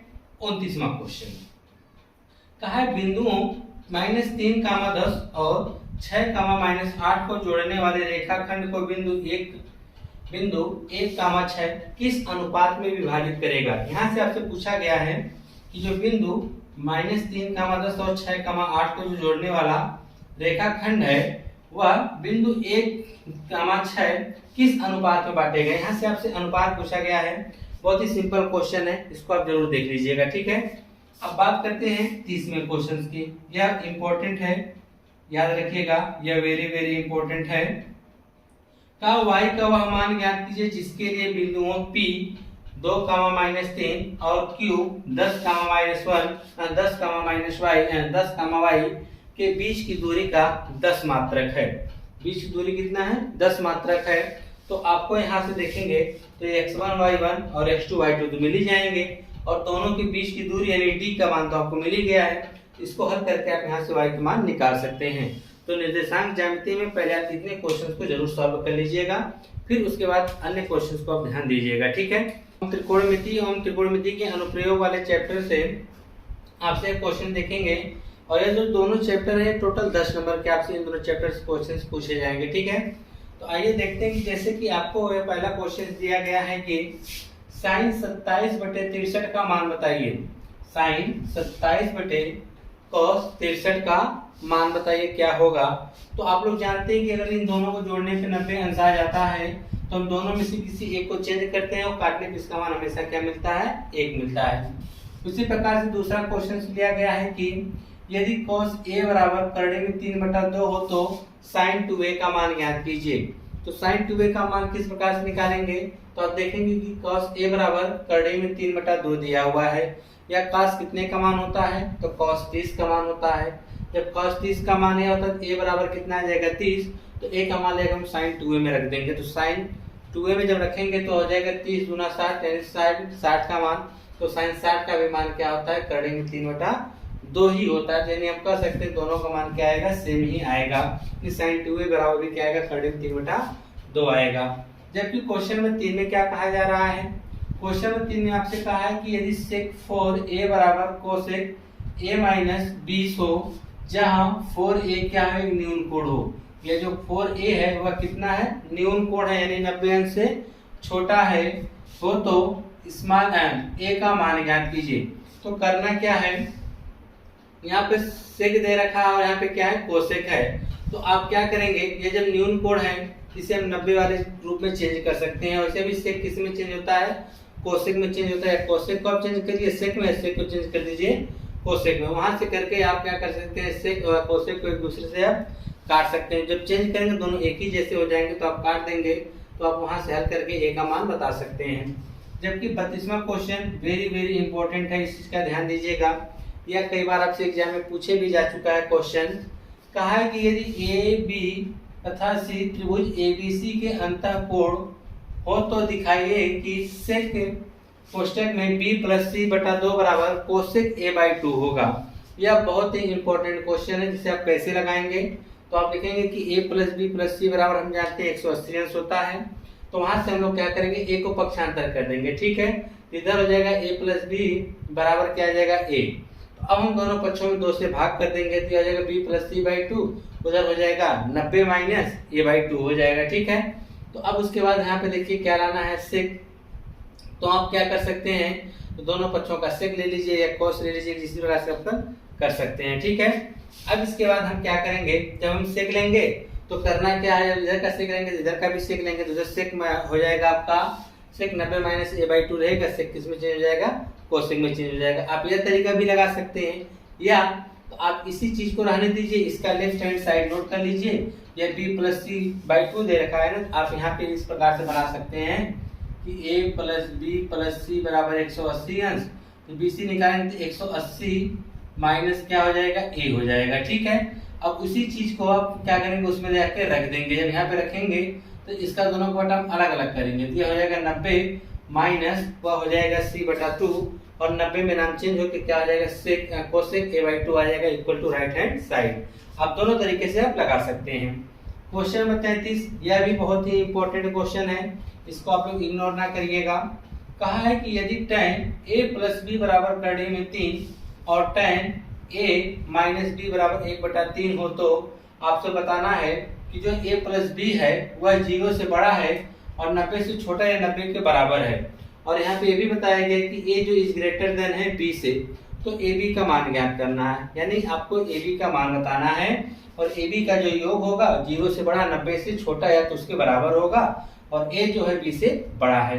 तो ab का मान ज्ञात करने के लिए आप क्या कर सकते हैं, आप जानते हैं कि tan a + b बराबर करड़े में 3 दे रखा है, तो करड़े में 3 जो होता है tan 60 का मान होता है। तो यहाँ से जब रखेंगे तो तुलना कर देंगे तो a + b बराबर क्या आ जाएगा, 60 आ जाएगा। और यहाँ पे अगर हम बात करेंगे तो tan a - b बराबर 1/करड़े में 3 दिया है, तो हम tan a - b बराबर 1/करड़े में कितने का मान होता है, tan 30 का होता है। tan से tan हट जाएगा तो a - b बराबर क्या आ जाएगा, 30। तो आपके समीकरण बन गए, हल करके आप a और b के मान निकाल सकते हैं। 34 वाले क्वेश्चन में क्या कहा है, कहा कि सिद्ध कीजिए कि cosec theta minus cot theta का पूरे का होल स्क्वायर जो होगा 1 - cos थीटा बटे 1 प्लस कॉस थीटा के बराबर होगा। आपको ये सिद्ध करके दिखाना है। और दूसरा क्वेश्चन सिद्ध करने वाला क्या दिया है, sine theta minus 2 sine cube theta बटे 2 cos square theta minus cos theta बराबर tan थीटा। तो यह दोनों क्वेश्चंस हैं। इन दोनों क्वेश्चंस को आप अच्छे से तैयार कर लीजिएगा। इसी प्रकार से और भी क्वेश्चंस इस चैप्टर में होंगे तैयार करने जो सिद्ध करने वाला है, वह सब आपसे पूछे जाएंगे। ठीक है, याद रखिएगा कि आपका सिर्फ ये जो सिद्ध करने वाला उनमें से सिर्फ एक सरल समीकरण निकली हुआ कौन से, sine square theta plus cos square theta बराबर 1। यह वाली सरल समीकरण क्या की गई है, हटा दिया गया इस बार आप लोगों के इस क्या कहते हैं 30% के सिलेबस में से। ठीक है, जो कटा है कोविड की वजह से, उसमें से यह सरल समीकरण हटा दी गई। बाकी दो सरल समीकरण हैं उन पे क्वेश्चन आपसे पूछे जा सकते हैं। इसलिए क्या करिएगा कि इस चैप्टर के जो भी 8-10 क्वेश्चन हैं उसको आप सॉल्व कर लीजिएगा। ठीक है, इसलिए क्योंकि यह सिद्ध करने वाला एक क्वेश्चन आपसे जरूर पूछा जाएगा और आपको उम्मीद है कि 4 नंबर में आपसे पूछा जा सकता है। ठीक है, तो यह हो गए आपके त्रिकोणमिति से। ठीक है, अब त्रिकोणमिति के अनुप्रयोग में हम देख लेते हैं। त्रिकोणमिति के अनुप्रयोग में हमने 36वां क्वेश्चन आपके सामने लिया है। कहा कि समुद्र तल से 75 मीटर ऊंची लाइट हाउस के शिखर से देखने पर दो समुद्री जहाजों के अवनमन कोण 30 अंश और 45 अंश है। कोई 75 मीटर ऊंची लाइट हाउस है, उसके शिखर से दो समुद्री जहाजों को देखा जा रहा है। अगर ऊपर से नीचे देखेंगे तो हमारा अवनमन कोण बनता है और नीचे से ऊपर देखेंगे तो उन्नयन कोण बनता है। तो कहा जब वहां से देखा जा रहा है तो जो अवनमन कोण है 30 और 45 अंश है। यदि लाइट हाउस के एक ही ओर एक जहाज दूसरे जहाज के ठीक पीछे हो तो दोनों जहाजों के बीच की दूरी ज्ञात करना है। कहने का क्या मतलब है, यह मान लीजिए कोई लाइट हाउस है, ठीक है, इसके दोनों एक ही ओर दोनों जहाजें हैं। समझ में बात आ रही है कि नहीं। और यहाँ से जो खड़ा व्यक्ति पहले कहाँ देखेगा, सामने देखेगा। अब यहाँ से खड़ा व्यक्ति क्या कर रहा है, एक बार इस जहाज को देख रहा है और एक बार इस जहाज को देख रहा है। जो जहाज दूर होगी उसका कोण कम बनेगा, तो हम मान सकते हैं कि यहाँ पे जो इस जहाज को देख रहा है यहाँ पे बनेगा कोण 30, तो यह भी कितने का बनेगा, 30 का बनेगा। और फिर नजदीक वाली को देख रहा है 45, तो यहाँ से टोटल जब करेंगे 45, तो यह भी कितने हो जाएगा, 45 हो जाएगा। एक जहाज ए पे है, दूसरी जहाज बी पे है और यह जो CD है आपका लाइट हाउस है। तो यहाँ से अब चित्र के माध्यम से बता दिया है। तो आपसे पूछा है कि दोनों जहाजों के बीच की दूरी यानी इन्हीं के बीच की दूरी बताना है कि AB के बीच की दूरी कितनी होगी। तो आप चित्र क्वेश्चन इसको आप ध्यान से देख के लगाइएगा और चित्र जरूर बनाइएगा। अगर आप चित्र नहीं बनाते हैं तो आपका क्वेश्चन अधूरा माना जाएगा। ठीक है, तो यह सब क्वेश्चन आप लोगों को तैयार होगा, तो आप लोग इस क्वेश्चन को थोड़ा फोकस कर लीजिएगा इस प्रकार के क्वेश्चन को, क्योंकि जिसमें दो कोण दे देगा या जिसमें दो आकृतियां दे देगी वह क्वेश्चन आपके लिए इंपॉर्टेंट हो जाएगा। ठीक, क्यों, इसलिए क्योंकि वह एक ही क्वेश्चन से आपसे कुछ बहुत सी चीजें पूछ सकता है। ठीक है, अगला क्वेश्चन जो आपके सामने हमने रखा है कि मीनार के आधार से और एक सरल रेखा में 4 मीटर और 9 मीटर की दूरी पर स्थित एक दो बिंदुओं से मीनार के शिखर के अवनमन कोण पूरक हैं। तो सिद्ध कीजिए कि मीनार की जो ऊंचाई है वह 6 मीटर है। कितना है, 6 मीटर हमको सिद्ध करके लाना है कि मीनार की ऊंचाई है। तो देखिए क्या करना पड़ेगा। कहा है कि मीनार है, तो मान लीजिए यह मीनार है और मीनार की क्या एक सरल रेखा है, इसी पे दो बिंदु हैं। तो हम मान लेते एक बिंदु ए है, दूसरा बिंदु बी है, CD आपकी क्या है, मीनार हो गई। ठीक है, अब कहा है कि मीनार के आधार से एक सरल रेखा में 4 मीटर की दूरी पर 9 मीटर की दूरी पर, यानी यहाँ से जो B है वह 4 है और यहाँ से जो C है वह कितना है, 9 मीटर है। ठीक है, पहला जो बिंदु B है C से वह 4 मीटर की दूरी पर है, C से A जो है वह 9 मीटर की दूरी पर है। कहा है कि बिंदुओं के शिखर का जो उन्नयन कोण है, यानी यहाँ से जब इससे क्या कहते हैं जो आपका मीनार स्थित जो शिखर के उन्नयन कोण है वह कैसे हैं, वह है एक दूसरे के वो क्या कहते हैं पूरक कोण। पूरक कोण का योग 90 अंश होता है, यानी अगर यह थीटा होगा तो दूसरा क्या आएगा, 90 माइनस थीटा आएगा। ठीक है, तो क्या सिद्ध कीजिए कि मीनार की ऊंचाई 6 मीटर है। इसे आप h मान लेंगे, h बराबर मान के निकालेंगे तो यह जो h का मान आएगा 6, तो इसका मतलब आपने यह सिद्ध करके दिखा दिया कि मीनार की जो ऊंचाई वास्तव में वह कितनी है, 6 मीटर है। ठीक है, और ऊंचाई दूरी से और भी क्वेश्चन हैं। क्वेश्चन देखते हैं कि 38वें क्वेश्चन में क्या कहा है।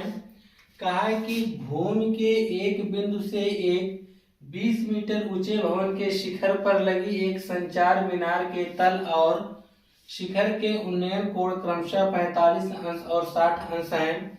मीनार की ऊंचाई ज्ञात कीजिए। देखिए इस प्रकार के क्वेश्चंस में आपसे चित्र बनाना बहुत अनिवार्य है। ठीक है, अगर आप चित्र बना लेंगे तो सबसे पहला काम आप चित्र बनाने का ही करेंगे। चित्र अगर आप बना लेंगे तो क्वेश्चंस को भी बहुत आसानी से हल कर लेंगे। जैसे कहा है कि भूमि के एक बिंदु से 20 मीटर ऊंचे भवन के शिखर पर लगी एक संचार मीनार के तल और शिखर के जो उन्नयन कोण बता रहा है। कहा कि भूमि के एक बिंदु से एक 20 मीटर ऊंचे भवन के शिखर पर, तो एक 20 मीटर ऊंचा कोई यह भवन है। ठीक है, यहाँ पे बना देते हैं, यह कोई एक भवन है जिसकी ऊंचाई कितना दे रखा है, 20 मीटर है। ठीक है, फिर कहा है 20 मीटर ऊंचे भवन के शिखर पर लगी एक संचार मीनार, तो इसके शिखर पर एक संचार मीनार हमारे तो कुछ हमने लगा रखा है। ठीक है, यह संचार मीनार है। ठीक है, कहा संचार मीनार के तल और शिखर का जो उन्नयन कोण है वह 60 अंश और 45 अंश है। कहाँ से, भूमि के किसी बिंदु से। तो भूमि का मान लेते हैं भूमि हो गया, इसके किसी बिंदु से। तो यह संचार मीनार जो आपने लगाया है इसके तल और इसके शिखर का जो उन्नयन कोण है वह 45 और 60 अंश है। कार्य मतलब क्या है, यह संचार मीनार जो लगा है इसके तल की बात करेंगे तो कितने अंश का कोण बना रहा है, 45, और उसके शिखर का बात करेंगे तो कितना बना रहा है, 60 अंश बना रहा है। तो मीनार की ऊंचाई ज्ञात कीजिए। तो मीनार की ऊंचाई ज्ञात करना है तो आप देख ही रहे हैं कि जो संचार मीनार है इसकी ऊंचाई, तो हमारे इसकी ऊंचाई क्या होगी, h होगी। ठीक, यह 20 तो है ही दिया है टोटल, और इसको हम क्या मान लेंगे, x मान लेंगे। टोटल की बात करेंगे तो हो जाएगा 20 प्लस h हो जाएगा। अब यहाँ से आप क्वेश्चंस को हल कर सकते हैं, आपका चित्र बन गया है। तो यहाँ पे इसका नाम भी कुछ रख दीजिएगा, A, B, C और D। तो यहाँ पे इसके बारे में कुछ आप लिख के आप क्वेश्चंस को हल कर दीजिएगा। ठीक है, इसी प्रकार से एक पेडेस्टल करके क्वेश्चन आप में है, उसमें आपको यह पेडेस्टल की ऊंचाई पूछता है और मूर्ति की ऊंचाई दे देता है। दोनों क्वेश्चन सेम ही एक ही जैसा है, दोनों में से कोई भी एक क्वेश्चन आपसे पूछे जा सकते हैं। दोनों को लगाने का तरीका एक ही है, बस क्या है कि उसमें जैसे यहाँ पे h का मान पूछाएगा तो उसमें h का मान दे देता है, और नीचे जो यहाँ 20 है यहाँ पे यानी पेडेस्टल की ऊंचाई आपसे पूछता है। ठीक है, तो ये क्वेश्चन को आप इस प्रकार से लगाएंगे। आइए अगला क्वेश्चन जो है 39वां क्या कहा है, कहा है कि एक 60 मीटर ऊंचे भवन के शीर्ष से देखने पर एक मीनार के शीर्ष एवं पाद का अवनमन कोण 30 अंश तथा 60 अंश हो तो मीनार की ऊंचाई ज्ञात कीजिए। कहा है कि कोई एक भवन है, तो हमने एक भवन बना दिया। चलिए, यह आपका एक भवन बन के रेडी हो गया, जिसकी ऊंचाई से कितना दे रखा है, 60 मीटर। तो यह जो भवन है इसकी ऊंचाई कितना, 60 मीटर, जिसको हमने नाम दे दिया AB। कहा है भवन के शिखर से देखने पर एक मीनार के शीर्ष एवं पाद के अवनमन कोण, कोई मीनार जो होगा वह भवन से बड़ा होगा। ठीक, इसका नाम क्या दे दिया, CD। और ये दोनों पृथ्वी पर ही यानी एक समतल स्थान पर स्थित हैं, या यूं कह सकते हैं यह हो गया इसके इस पे। तो यह भी अगर 60 है तो इसको भी हम यहाँ से मिला देंगे, तो यह बिंदु हम मान लेते E, यह भी तो कितना होगा, 60 मीटर होगा। क्या होगा, 60 मीटर, और यह वाले को हम क्या मान लेंगे, h। ठीक है, अब कहा यहाँ से खड़ा होकर यह जो व्यक्ति है मीनार के शीर्ष को, यहाँ से खड़े होकर मीनार के शीर्ष को जब देख रहा है तो 30 अंश का कोण बना रहा है। और कहा जब इसके पाद को यहाँ से देख रहा है यहाँ पर, तब यहाँ पर यह जो कोण बना रहा है इसके साथ कितने का बना रहा है, 60 अंश का। अगर यहाँ पे 60 बनेगा तो यह भी कितने का बनेगा, 60 अंश का बनेगा। तो पूछ रहा है मीनार की ऊंचाई, तो मीनार की ऊंचाई टोटल कितनी है, 60 प्लस h है। अगर इस दूरी की बात करेंगे यह क्या हो जाएगी, x। पहले छोटा त्रिभुज लेकर हम यहाँ से x का मान निकाल लेंगे, फिर उसको लेके आ जाएंगे इस वाले त्रिभुज में। यहाँ x का मान तो पता ही रहेगा हमको, यहाँ पे रखकर tan थीटा बराबर h बटा x करके यहाँ से x का मान रख के h का मान निकाल लेंगे, तो 60 में जोड़ के हम क्या कर सकते हैं, पूरे मीनार की ऊंचाई ज्ञात कर सकते हैं। ठीक है, बहुत ही इंपॉर्टेंट क्वेश्चन है, इस चीज का ध्यान दीजिएगा।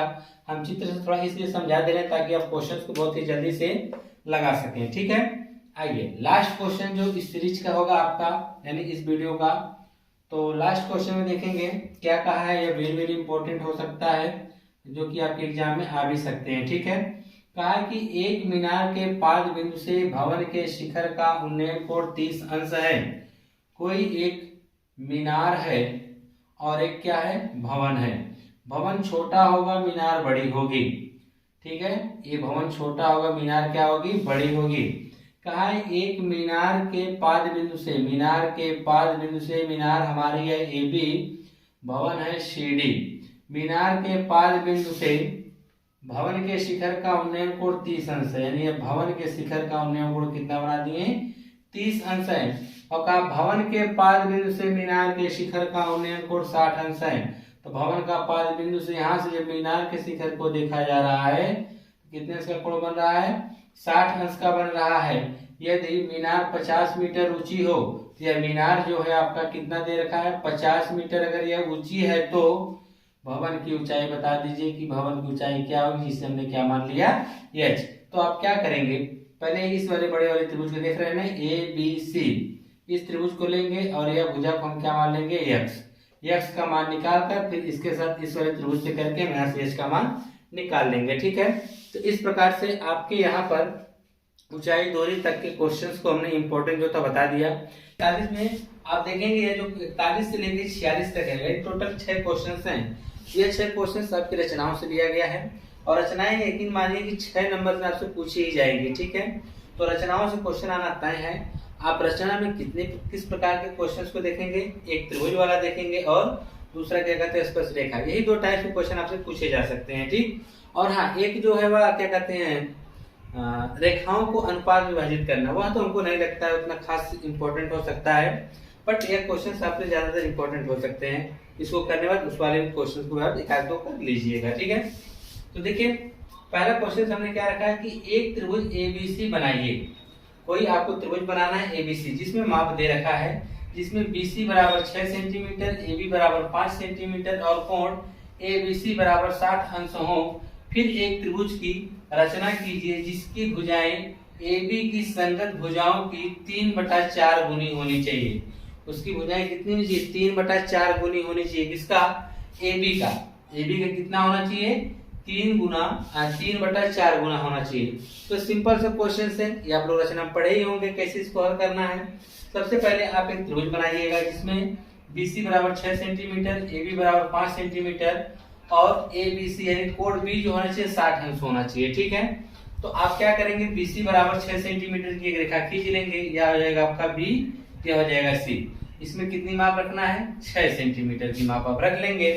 फिर उसके बाद आपको क्या करना है, कहा है B पे 60 अंश का कोण, तो यहाँ पे B का 60 अंश का कोण बना देंगे, कुछ इस प्रकार से जाएगा। ठीक है, और यह जो कोण होगा यानी यहाँ पे क्या मिलने वाला है A, यानी AB बराबर 5, तो गोला प्रकार में 5 सेंटीमीटर दूरी पे 5 सेंटीमीटर के चाप लगा देंगे, वहां पे आपको क्या मिल जाएगा A, फिर A को आप किससे मिला देंगे C से मिला देंगे। ठीक है, तो आपका त्रिभुज बनकर तैयार हो गया। अब बात आती है कि इसकी कहानी ये त्रिभुज ABC की संगत भुजाओं का 3/4 गुनी होने चाहिए। कितना चाहिए 3/4 गुना होना चाहिए। तो हम क्या करते हैं यहाँ से एक समकोण त्रिभुज बनाते हैं।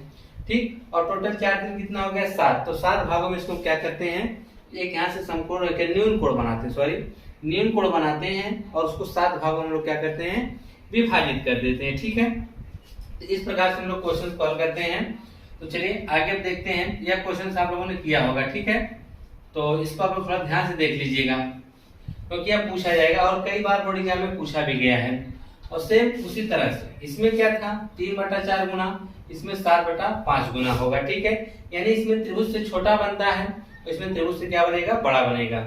इसमें कहा है कि 5 सेंटीमीटर, 6 सेंटीमीटर और 7 सेंटीमीटर भुजाओं वाले एक त्रिभुज की रचना कीजिए।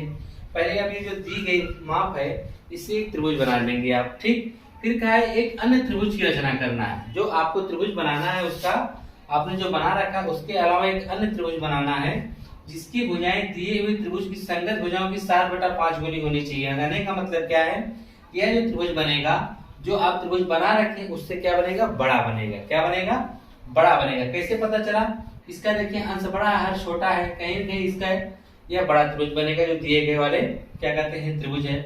और इसमें अंश छोटा हर बड़ा है, इसका मतलब कि इसमें जो भी त्रिभुज बनेगा जो दिए गए त्रिभुज है उससे छोटा त्रिभुज बनेगा उसमें। ठीक है, तो इन दोनों क्वेश्चंस को आप क्लियरली कर लीजिएगा। ठीक है, और इन दोनों में से एक क्वेश्चन पूछे जा सकते हैं और उसके बाद वेरी वेरी इंपॉर्टेंट यह क्वेश्चंस हैं जो हम बता रहे हैं यह वाला कि 6 सेंटीमीटर त्रिज्या का एक वृत्त खींचिए, केंद्र से 10 सेंटीमीटर दूर स्थित एक बिंदु से वृत्त पर स्पर्श रेखा युग्म की रचना कीजिए तथा उनकी लंबाइयां मापिए।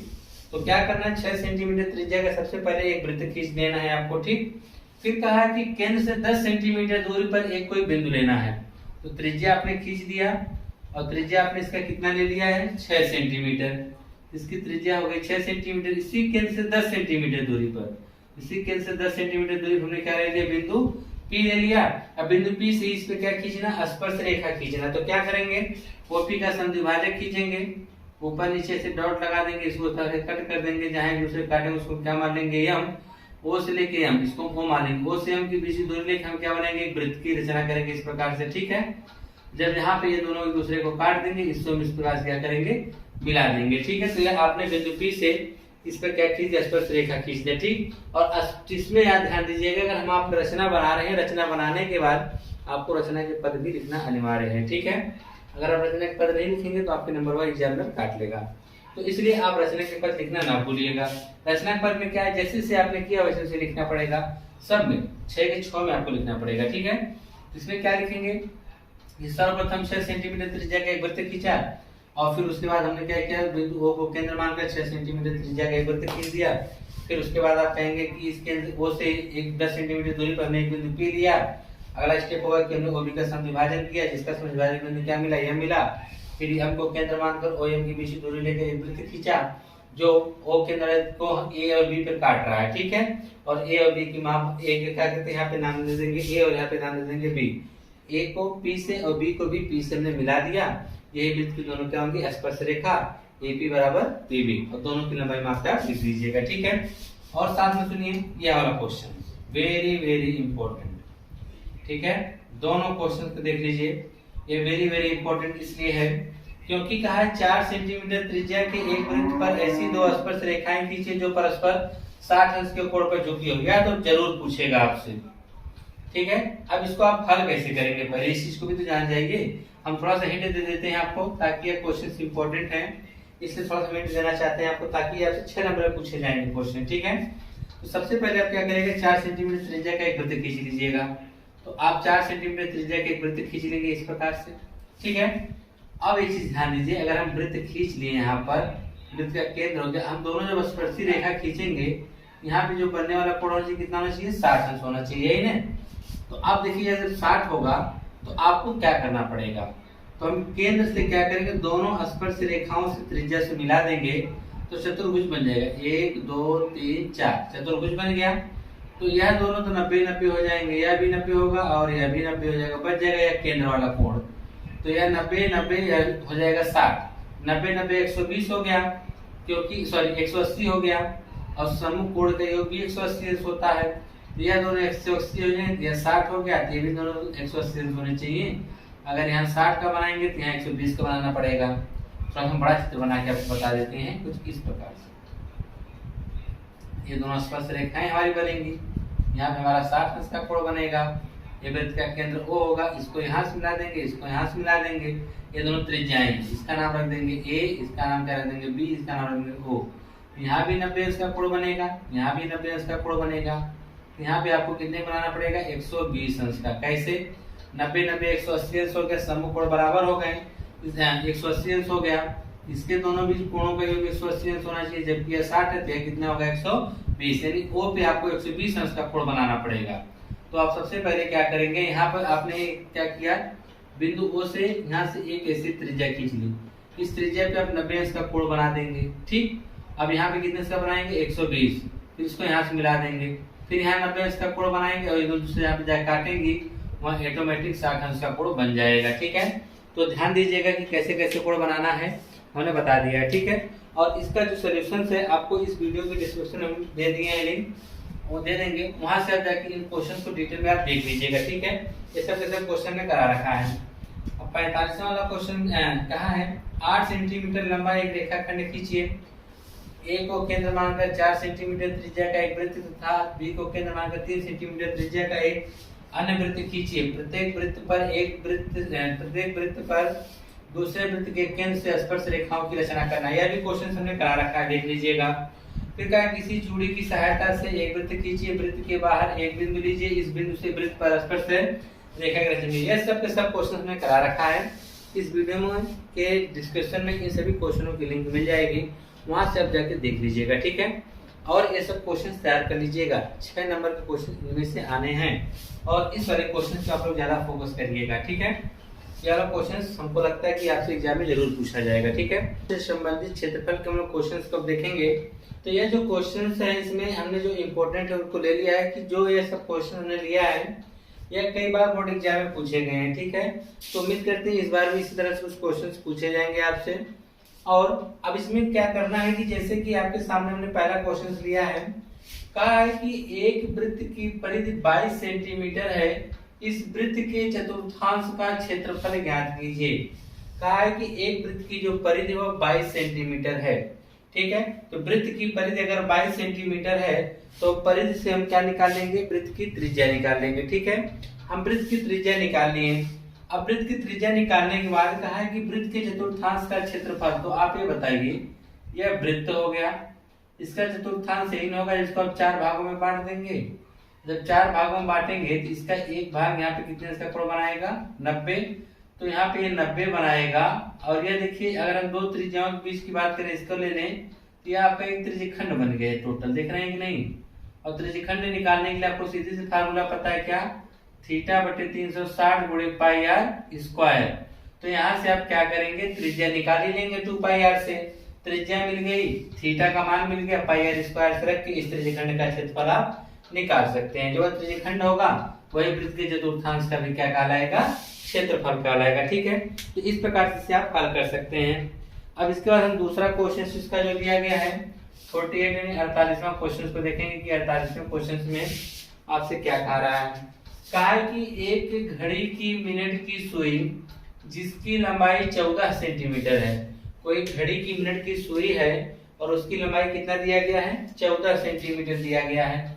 फिर कहा इस सुई द्वारा 10 मिनट में बनाए गए त्रिज्यखंड का क्षेत्रफल ज्ञात कीजिए। बहुत ही इंटरेस्टिंग क्वेश्चन है, इस क्वेश्चन को हमने सॉल्व करा रखा है, उसके वीडियो के लिंक हम इस वीडियो के डिस्क्रिप्शन में दे देंगे, तो आप लोग देख लीजिएगा। अगर हिंट की बात करें तो आप कैसे लगाएंगे उसको थोड़ा सा हम बता देते हैं। ये आपकी घड़ी हो गई, तो यहाँ पे 12, 6, 3, 9, ठीक है। अब कहा है कि जिसकी सुई मान लीजिए 14 सेंटीमीटर, या जो घड़ी मिनट की सुई होती है 14 सेंटीमीटर यानी पूरी हम लंबाई इसकी ले ली है, ठीक है। कहा 10 मिनट में, अगर हमने 1 मिनट 10 मिनट 15 पे है, 15 से 10 पे चलेगी कितने पे आ जाएगी, 25 पे मान लीजिए। टोटल कितने इसका कोण बनाए हमको यही ज्ञात करना है। एक चक्का लगाने में कितने इसका कोण बनाती है, तो 360 अंश का, कई मिनट में 60 मिनट में। तो जब हम 1 मिनट का निकालेंगे कितना आएगा, काट देंगे तो 60 मिनट आएगा, सॉरी 6 आएगा 1 मिनट में। तो 10 मिनट में निकालेंगे 10 का 60, 10 मिनट में 60 अंश का कोण बनाएगी। तो हमको कोण का मान पता चल गया, वहां से हम लोग क्या करेंगे, थीटा बटे 360 बटे पाई आर स्क्वायर से हम लोग क्या करेंगे 10 मिनट में घड़ी के मिनट की सुई द्वारा चले गए त्रिज्यखंड का क्षेत्रफल हम निकाल सकते हैं, ठीक है। ये सब क्वेश्चन हमने करा रखा है, ठीक, वहां से आप लोग जाके देख लीजिएगा। और वैसे भी आप लोग को देखने की आवश्यकता नहीं है क्योंकि आप बोर्ड एग्जाम देने जा रहे हैं, तो ये सब आपके क्वेश्चन ऑलरेडी तैयार होने चाहिए, ठीक है। अगला जो क्वेश्चन है 49 चित्र में, यानी इस चित्र की बात कर रहा है, ठीक है। तो कहा है चित्र में ABCD भुजा 14 सेंटीमीटर वाला एक वर्ग है। जो यह चित्र आप देख रहे हैं ABCD यानी इनकी जो भुजाएं हैं 14 सेंटीमीटर हैं। यह सब कितनी कितनी की हैं, 14 सेंटीमीटर की इनकी भुजाएं हैं। फिर कहा है कि भुजा वाला एक वर्ग है, ABCD को केंद्र मानकर 4 वृत्त इस प्रकार खींचे गए हैं।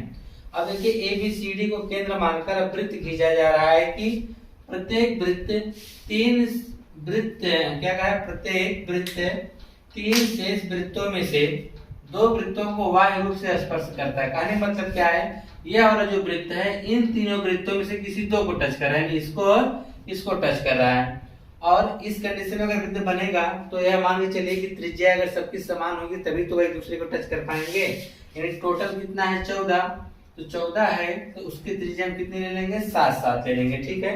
तो 7 सेंटीमीटर का आपका यहाँ क्या बना हुआ है, वृत्त बना हुआ है, ठीक है। 7 सेंटीमीटर त्रिज्या लेके क्या बनाया गया है, वृत्त बनाया गया है।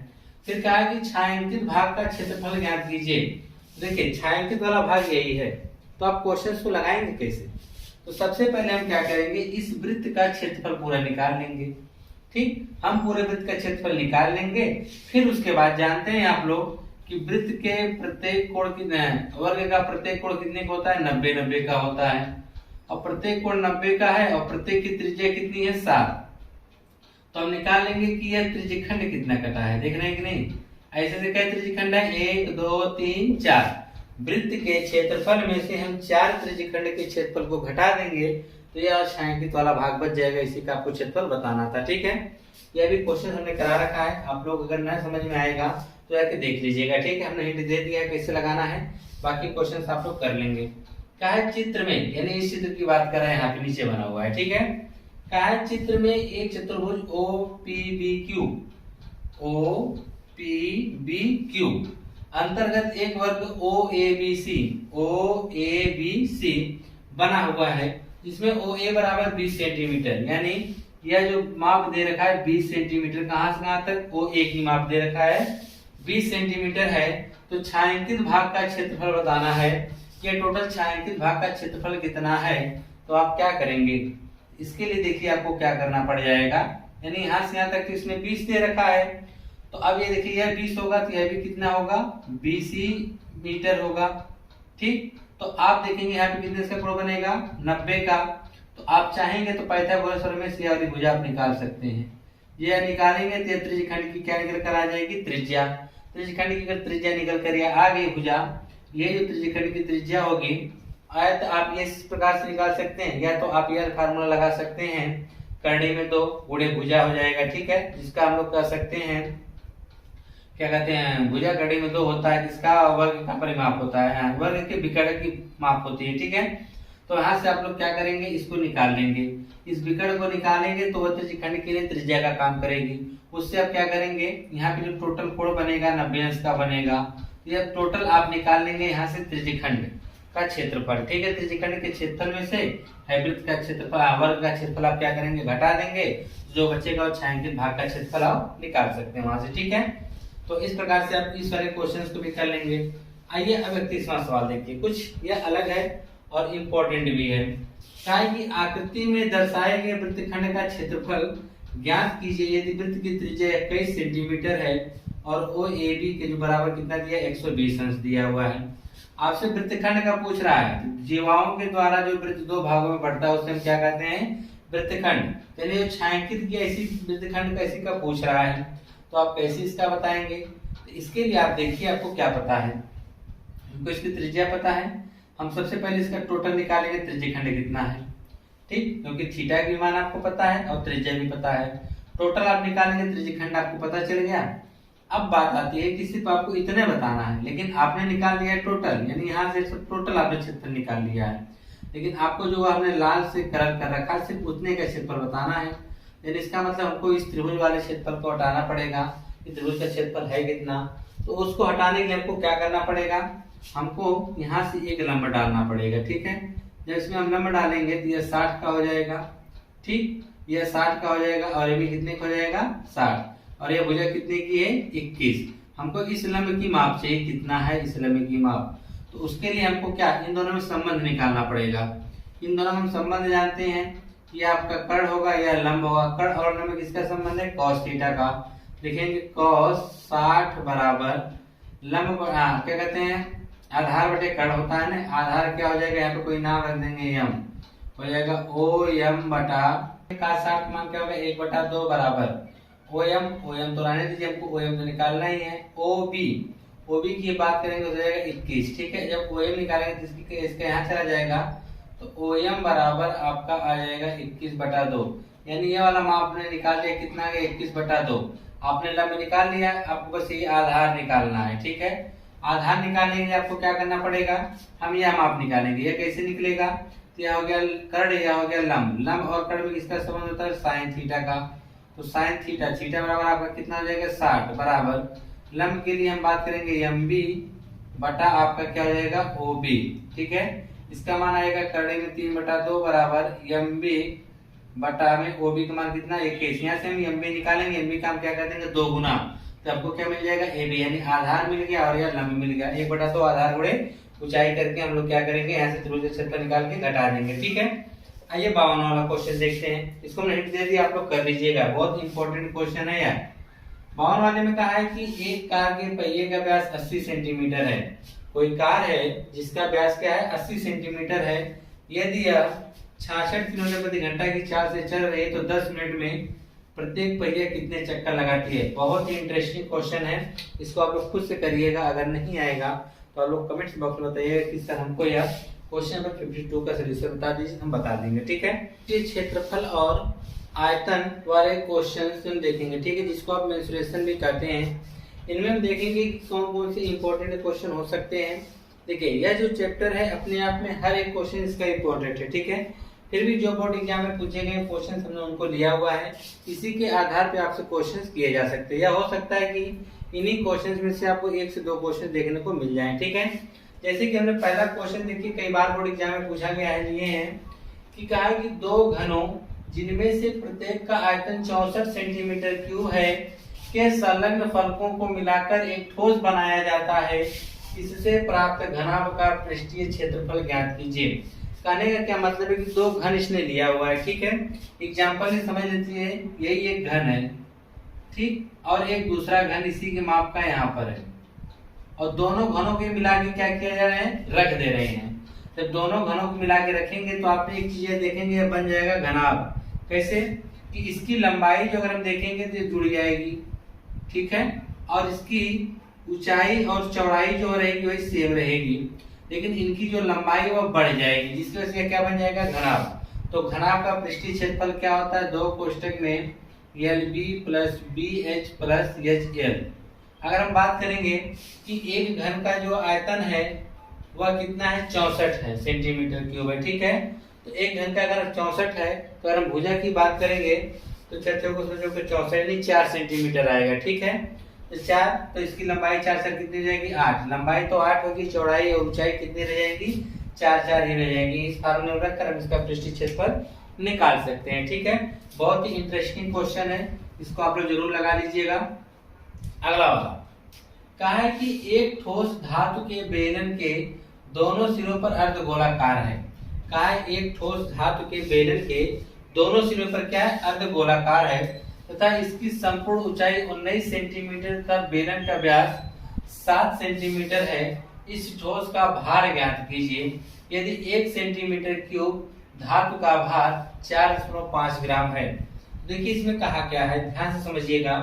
कहा है धातु का एक बेलन कोई ले लीजिए, तो हमने एक धातु का क्या ले लिया, बेलन ले लिया है। ठीक है, और ये धातु का जो बेलन है ठोस बेलन है। कैसा बेलन है, ठोस बेलन है।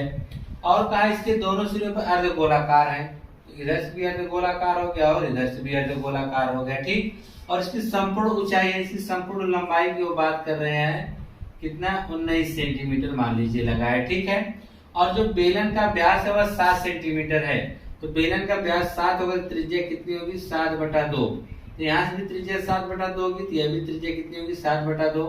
इधर से भी त्रिज्या कितनी होगी, 7/2 ही होगी। तो पूछ रहा है इस ठोस का भाग है, इस ठोस का भार ज्ञात कीजिए, भार। तो भार ज्ञात करने के लिए आपको देखिए सीधी सी बात दे रखा है 1 सेंटीमीटर क्यूब। क्यूब किसका होता है, आयतन हमको निकालना पड़ेगा। ठीक है, तो आयतन निकालने के लिए हमको पास 2 आकृतियां दिया हुआ, एक बेलन है और एक अर्धगोलाकार है। तो हम बेलन का आयतन जानते हैं क्या होता है, πr² होता है। ठीक है, तो इसके लिए हमको बेलन की ऊंचाई चाहिए, तो बेलन की ऊंचाई हम कैसे निकाल सकते हैं। तो आप देखेंगे इसका जो व्यास है 7, तो त्रिज्या कितनी रहेगी, 7/2। अगर त्रिज्या इधर से 7/2 और इधर से त्रिज्या 7/2 हम हटा दें तो जो बचेगा वो बेलन की लंबाई बचेगी। तो 7/2 यानी 3.5 कितना आ जाएगा, 7। अगर हम 19 में से 7 घटा देंगे तो बेलन की जो लंबाई आएगी वह कितना आ जाएगी, 12 सेंटीमीटर। तो बेलन की लंबाई 12 सेंटीमीटर, सब की त्रिज्या 7/2 है। यहाँ से हम दोनों का अलग अलग आयतन निकाल कर जोड़ देंगे तो हमको पूरे इस ठोस का आयतन मिल जाएगा। जबकि इसने कहा है कि 1 सेंटीमीटर क्यूब बराबर 4/5, और जितना आएगा उसमें 4/5 का गुणा कर देंगे तो हमको इस ठोस का पूरे का हमको क्या कहते हैं, भार मिल जाएगा। ठीक है, इस प्रकार से इसे आप हल कर सकते हैं। हल क्या करना, बाकी आप लोग ये सब क्वेश्चन तो कर ही लेंगे, बस आपको करना कौन कौन से क्वेश्चन सिर्फ यह देखना है। ठीक है, कि हम पूरे चैप्टर को अगर आप लगाना चाहेंगे तो नहीं लगा पाएंगे। ठीक है, जो क्वेश्चन हम बता रहे हैं पहले आप उनको क्या करिए, लगा लीजिए, फिर इसके बाद अगर समय आपके पास बचता है तो आप अन्य क्वेश्चन के ऊपर फोकस करिएगा। ठीक है, कहा कि एक ठोस खिलौने एक अर्धगोले के आकार का है। कोई एक ठोस खिलौना है जो एक अर्धगोले के आकार का है, जिस पर एक लंबवृत्तीय शंकु अध्यारोपित है। कोई अर्धगोला है, जैसे मान लीजिए हम आपको ऊपर बता देते हैं, ऊपर तो आपने क्वेश्चन नोट कर चुके होंगे, हम यहाँ पे आपको बता देते हैं, ठीक है। चलिए देखिए, तो इसमें कहा है कि एक अर्धगोला है, मान लीजिए आपका ये अर्धगोला हो गया, ठीक है। इसी के ऊपर एक शंकु अध्यारोपित, हमने एक शंकु बना दिया, ठीक है। ये आपका शंकु बन गया, इस प्रकार से आप बना सकते हैं। तो कहा शंकु अध्यारोपित, इस शंकु की जो ऊंचाई है 2 सेंटीमीटर। शंकु की ऊंचाई कितना दे रखा है? 2 सेंटीमीटर। शंकु में 2 ऊंचाई होती है, ऊर्ध्वाधर ऊंचाई और एक तिर्यक ऊंचाई। यहाँ पे ऊंचाई बोला तो इसका मतलब ये ऊर्ध्वाधर ऊंचाई है। और आधार का व्यास 4 सेंटीमीटर है, तो आधार का व्यास 4, तो त्रिज्या भी कितनी हो जाएगी? 2 सेंटीमीटर हो जाएगी। तो कहा इस खिलौने का आयतन निर्धारित कीजिए। तो इस खिलौने का आपको आयतन बता देना कितना होगा, ठीक। फिर कहा यदि एक लंबवृत्तीय बेलन इस खिलौने के परिगत हो तो बेलन और खिलौने के आयतनों का अंतर ज्ञात कीजिए। कहने का मतलब क्या है कि यह जो खिलौना है इसके चारों तरफ, यानी ये बेलन के अंतर्गत है। किसके अंतर्गत है? बेलन के अंतर्गत है। तो अगर बेलन के अंतर्गत की हम बात करें तो बेलन की जो त्रिज्या होगी वही शंकु की भी त्रिज्या होगी और वही इसकी त्रिज्या होगी, क्या कहते हैं, बेलन, शंकु और अर्धगोले की, ठीक है। और इसकी ऊंचाई की अगर हम बात करें तो इसकी ऊंचाई देखिए, त्रिज्या भी 2 है, इसकी ऊंचाई टोटल इसकी ऊंचाई कितनी आ जाएगी? 4 आ जाएगी, ठीक है। कितनी आ जाएगी? 4 सेंटीमीटर आ जाएगी, ठीक है। अब हमको दोनों का आयतन, तो बेलन का आयतन हम निकाल लेंगे, उसमें से हम क्या करेंगे? शंकु और अर्धगोले के आयतन को घटा देंगे, ठीक है। तो जो बचेगा तो आप कह सकते हैं कि यही दोनों खिलौने और बेलन के बीच का क्या होगा? अंतर होगा, ठीक है। अब इसके बाद आती है क्वेश्चन नंबर 56। बहुत ही इंपॉर्टेंट क्वेश्चन है, आपसे बोर्ड एग्जाम में पूछा भी गया है कि एक धातु के ठोस गोले का व्यास 6 सेंटीमीटर है। गोले को पिघलाकर एक समान आकार का तार बनाया गया। यदि तार की लंबाई 36 सेंटीमीटर हो तो तार का व्यास ज्ञात कीजिए। तो देखिए कहा है कि एक ठोस गोले का व्यास 6 सेंटीमीटर है, तो गोले का व्यास 6 सेंटीमीटर, तो त्रिज्या 3 सेंटीमीटर होगी। यहाँ से हम गोले का आयतन निकाल लेंगे, ठीक है। अब गोले का आयतन निकालने के बाद हम एक तार बनाएंगे। अगर तार आप देखेंगे, तार कैसा बनेगा? बेलनाकार बनेगा। तो उस तार की जो लंबाई दे रखा है इन्होंने 36 दे रखा है, यानी वो जो एच का काम करेगी, तो हमको आर चाहिए। अगर हमको आर मिल जाएगा तो हम व्यास निकाल सकते हैं। तो दोनों का आयतन हम क्या करेंगे? एक दूसरे को इक्वल करके वहां से हम आर का मान निकाल लेंगे। आर का मान निकालने के बाद उसका हम क्या कर देंगे? 2 गुना कर देंगे, तो हमको तार का क्या मिल जाएगा? व्यास मिल जाएगा। 57 बहुत ही इंपॉर्टेंट क्वेश्चन है। कहा है दवा का एक कैप्सूल बेलन के आकार का है। कोई दवा है का जो कैप्सूल है वह बेलन के आकार का है। इसके दोनों सिरों पर 2 अर्ध गोलाकार लगा हुआ है। तो यानी यह देखिए, एक कोई दवा का कैप्सूल है और इसके दोनों सिरों पे क्या लगा हुआ है? एक अर्धगोला लगा हुआ है, ठीक है। और पूरे कैप्सूल की लंबाई 14 सेंटीमीटर। तो पूरे कैप्सूल की लंबाई कितना हो गई?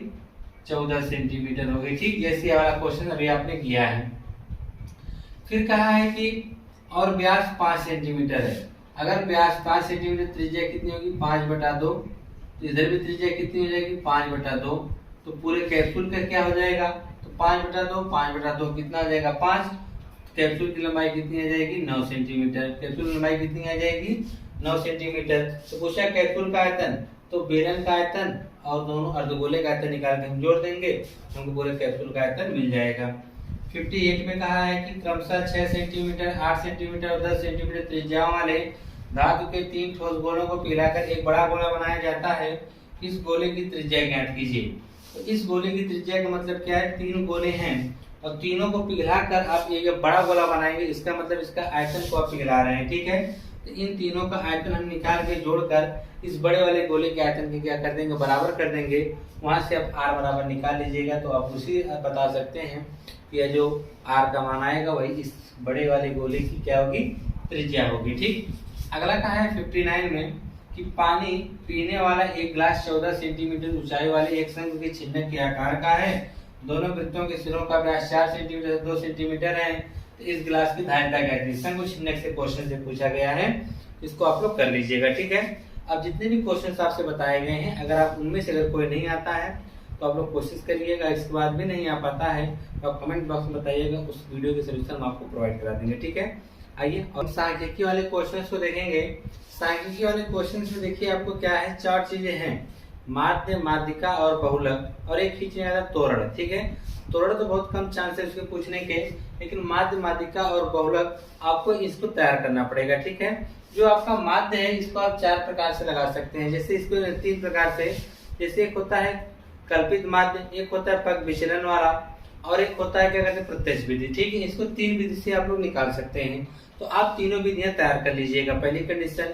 और दूसरी कंडीशन में आप क्या करना है कि आपको बहुलक और माध्यांक ये भी ज्ञात करना सीख लेना है। देखिए इनमें कोई क्वेश्चन इंपॉर्टेंट नहीं है, और इसलिए हम कह रहे हैं क्योंकि इसके सब क्वेश्चन अपने आप में इंपॉर्टेंट है। ठीक है, ऐसा इसलिए हमने अभी कहा क्योंकि इसमें आप लोग यह नहीं डिसाइड कर पाएंगे कि कौन सा क्वेश्चन पूछने के चांसेस हैं। तो आप लोग क्या करिएगा, सभी क्वेश्चंस में अगर आप एक बहुलक निकालना सीख जाएंगे तो कोई भी क्वेश्चन देगा आप उसका बहुलक आसानी से निकाल लेंगे अगर इसका फार्मूला आपने तैयार किया है तो।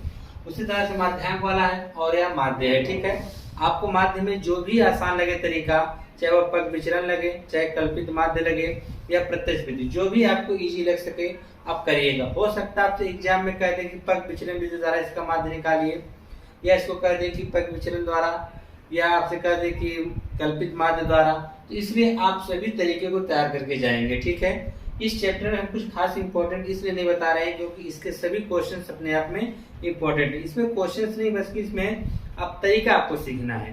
तरीके में क्या सीखना है आपको, माध्य जो 3 तरीके से, प्रत्यक्ष, पग विचलन और कल्पित माध्य। ठीक है, और यह तो तीनों को आपको तैयार कर लेना है। अगर आप तीनों के एक-एक क्वेश्चन करते हैं तो कैसे लगेगा आपको पता चल जाएगा। ठीक है, दूसरी कंडीशन में क्या है बहुलक, तो बहुलक का अगर आप फार्मूला तैयार कर लेते हैं और फार्मूला अगर तैयार कर लें तो आप कोई भी क्वेश्चन आसानी से आप कर सकते हैं। उसी तरह से अगर हम बात करेंगे माध्यांक में, तो माध्यांक में भी आप लोग वही करेंगे। अगर आपने फार्मूला तैयार कर रखा है तो आप लोग क्या करेंगे और माध्यिका आप निकाल सकते हैं। ठीक है, तो कुछ क्वेश्चन हमने आपके सामने रख दिया है, जैसे कि ये सिर्फ एक सैंपल भी समझ सकते हैं कि हमने इसको इस प्रकार से आपको क्वेश्चन को देखना है। जैसे कि यहाँ पे कहा है कि निम्नलिखित बंटन एक मोहल्ले के बच्चों के दैनिक जेब खर्च करता है जबकि माध्य जो खर्च है 18 रुपए, तो ये आपका मान ज्ञात करना है। ठीक है, यह भी क्वेश्चन आपसे पूछा जा सकता है, तो माध्य वाले क्वेश्चन को आप लोग जरूर देख लीजिएगा। ठीक है, यह चैप्टर आपसे क्वेश्चन जरूर पूछेगा।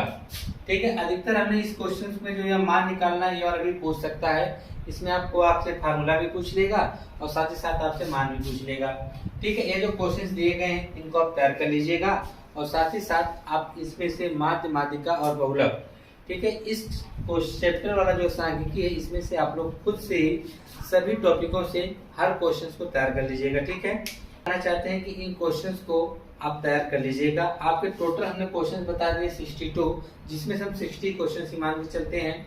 तो यह 60 क्वेश्चन जो आपको बताए गए हैं, इन 60 क्वेश्चन को अगर आप तैयार कर लेते हैं तो यकीन मानिए कि आप लोग के बोर्ड एग्जाम में टोटल 28 से 30% के आसपास पूछे जाएंगे। सब छोटे से लेके बड़े तक हर क्वेश्चन आपको इसमें देखने को मिल जाएगा। तो सबसे प्राथमिकता आपकी यही होनी चाहिए कि सबसे पहले आप इन सभी क्वेश्चनों को देखकर तैयार कर लीजिएगा और साथ ही यह वीडियो आप अपने दोस्तों के साथ जरूर शेयर करिएगा ताकि वो लोग भी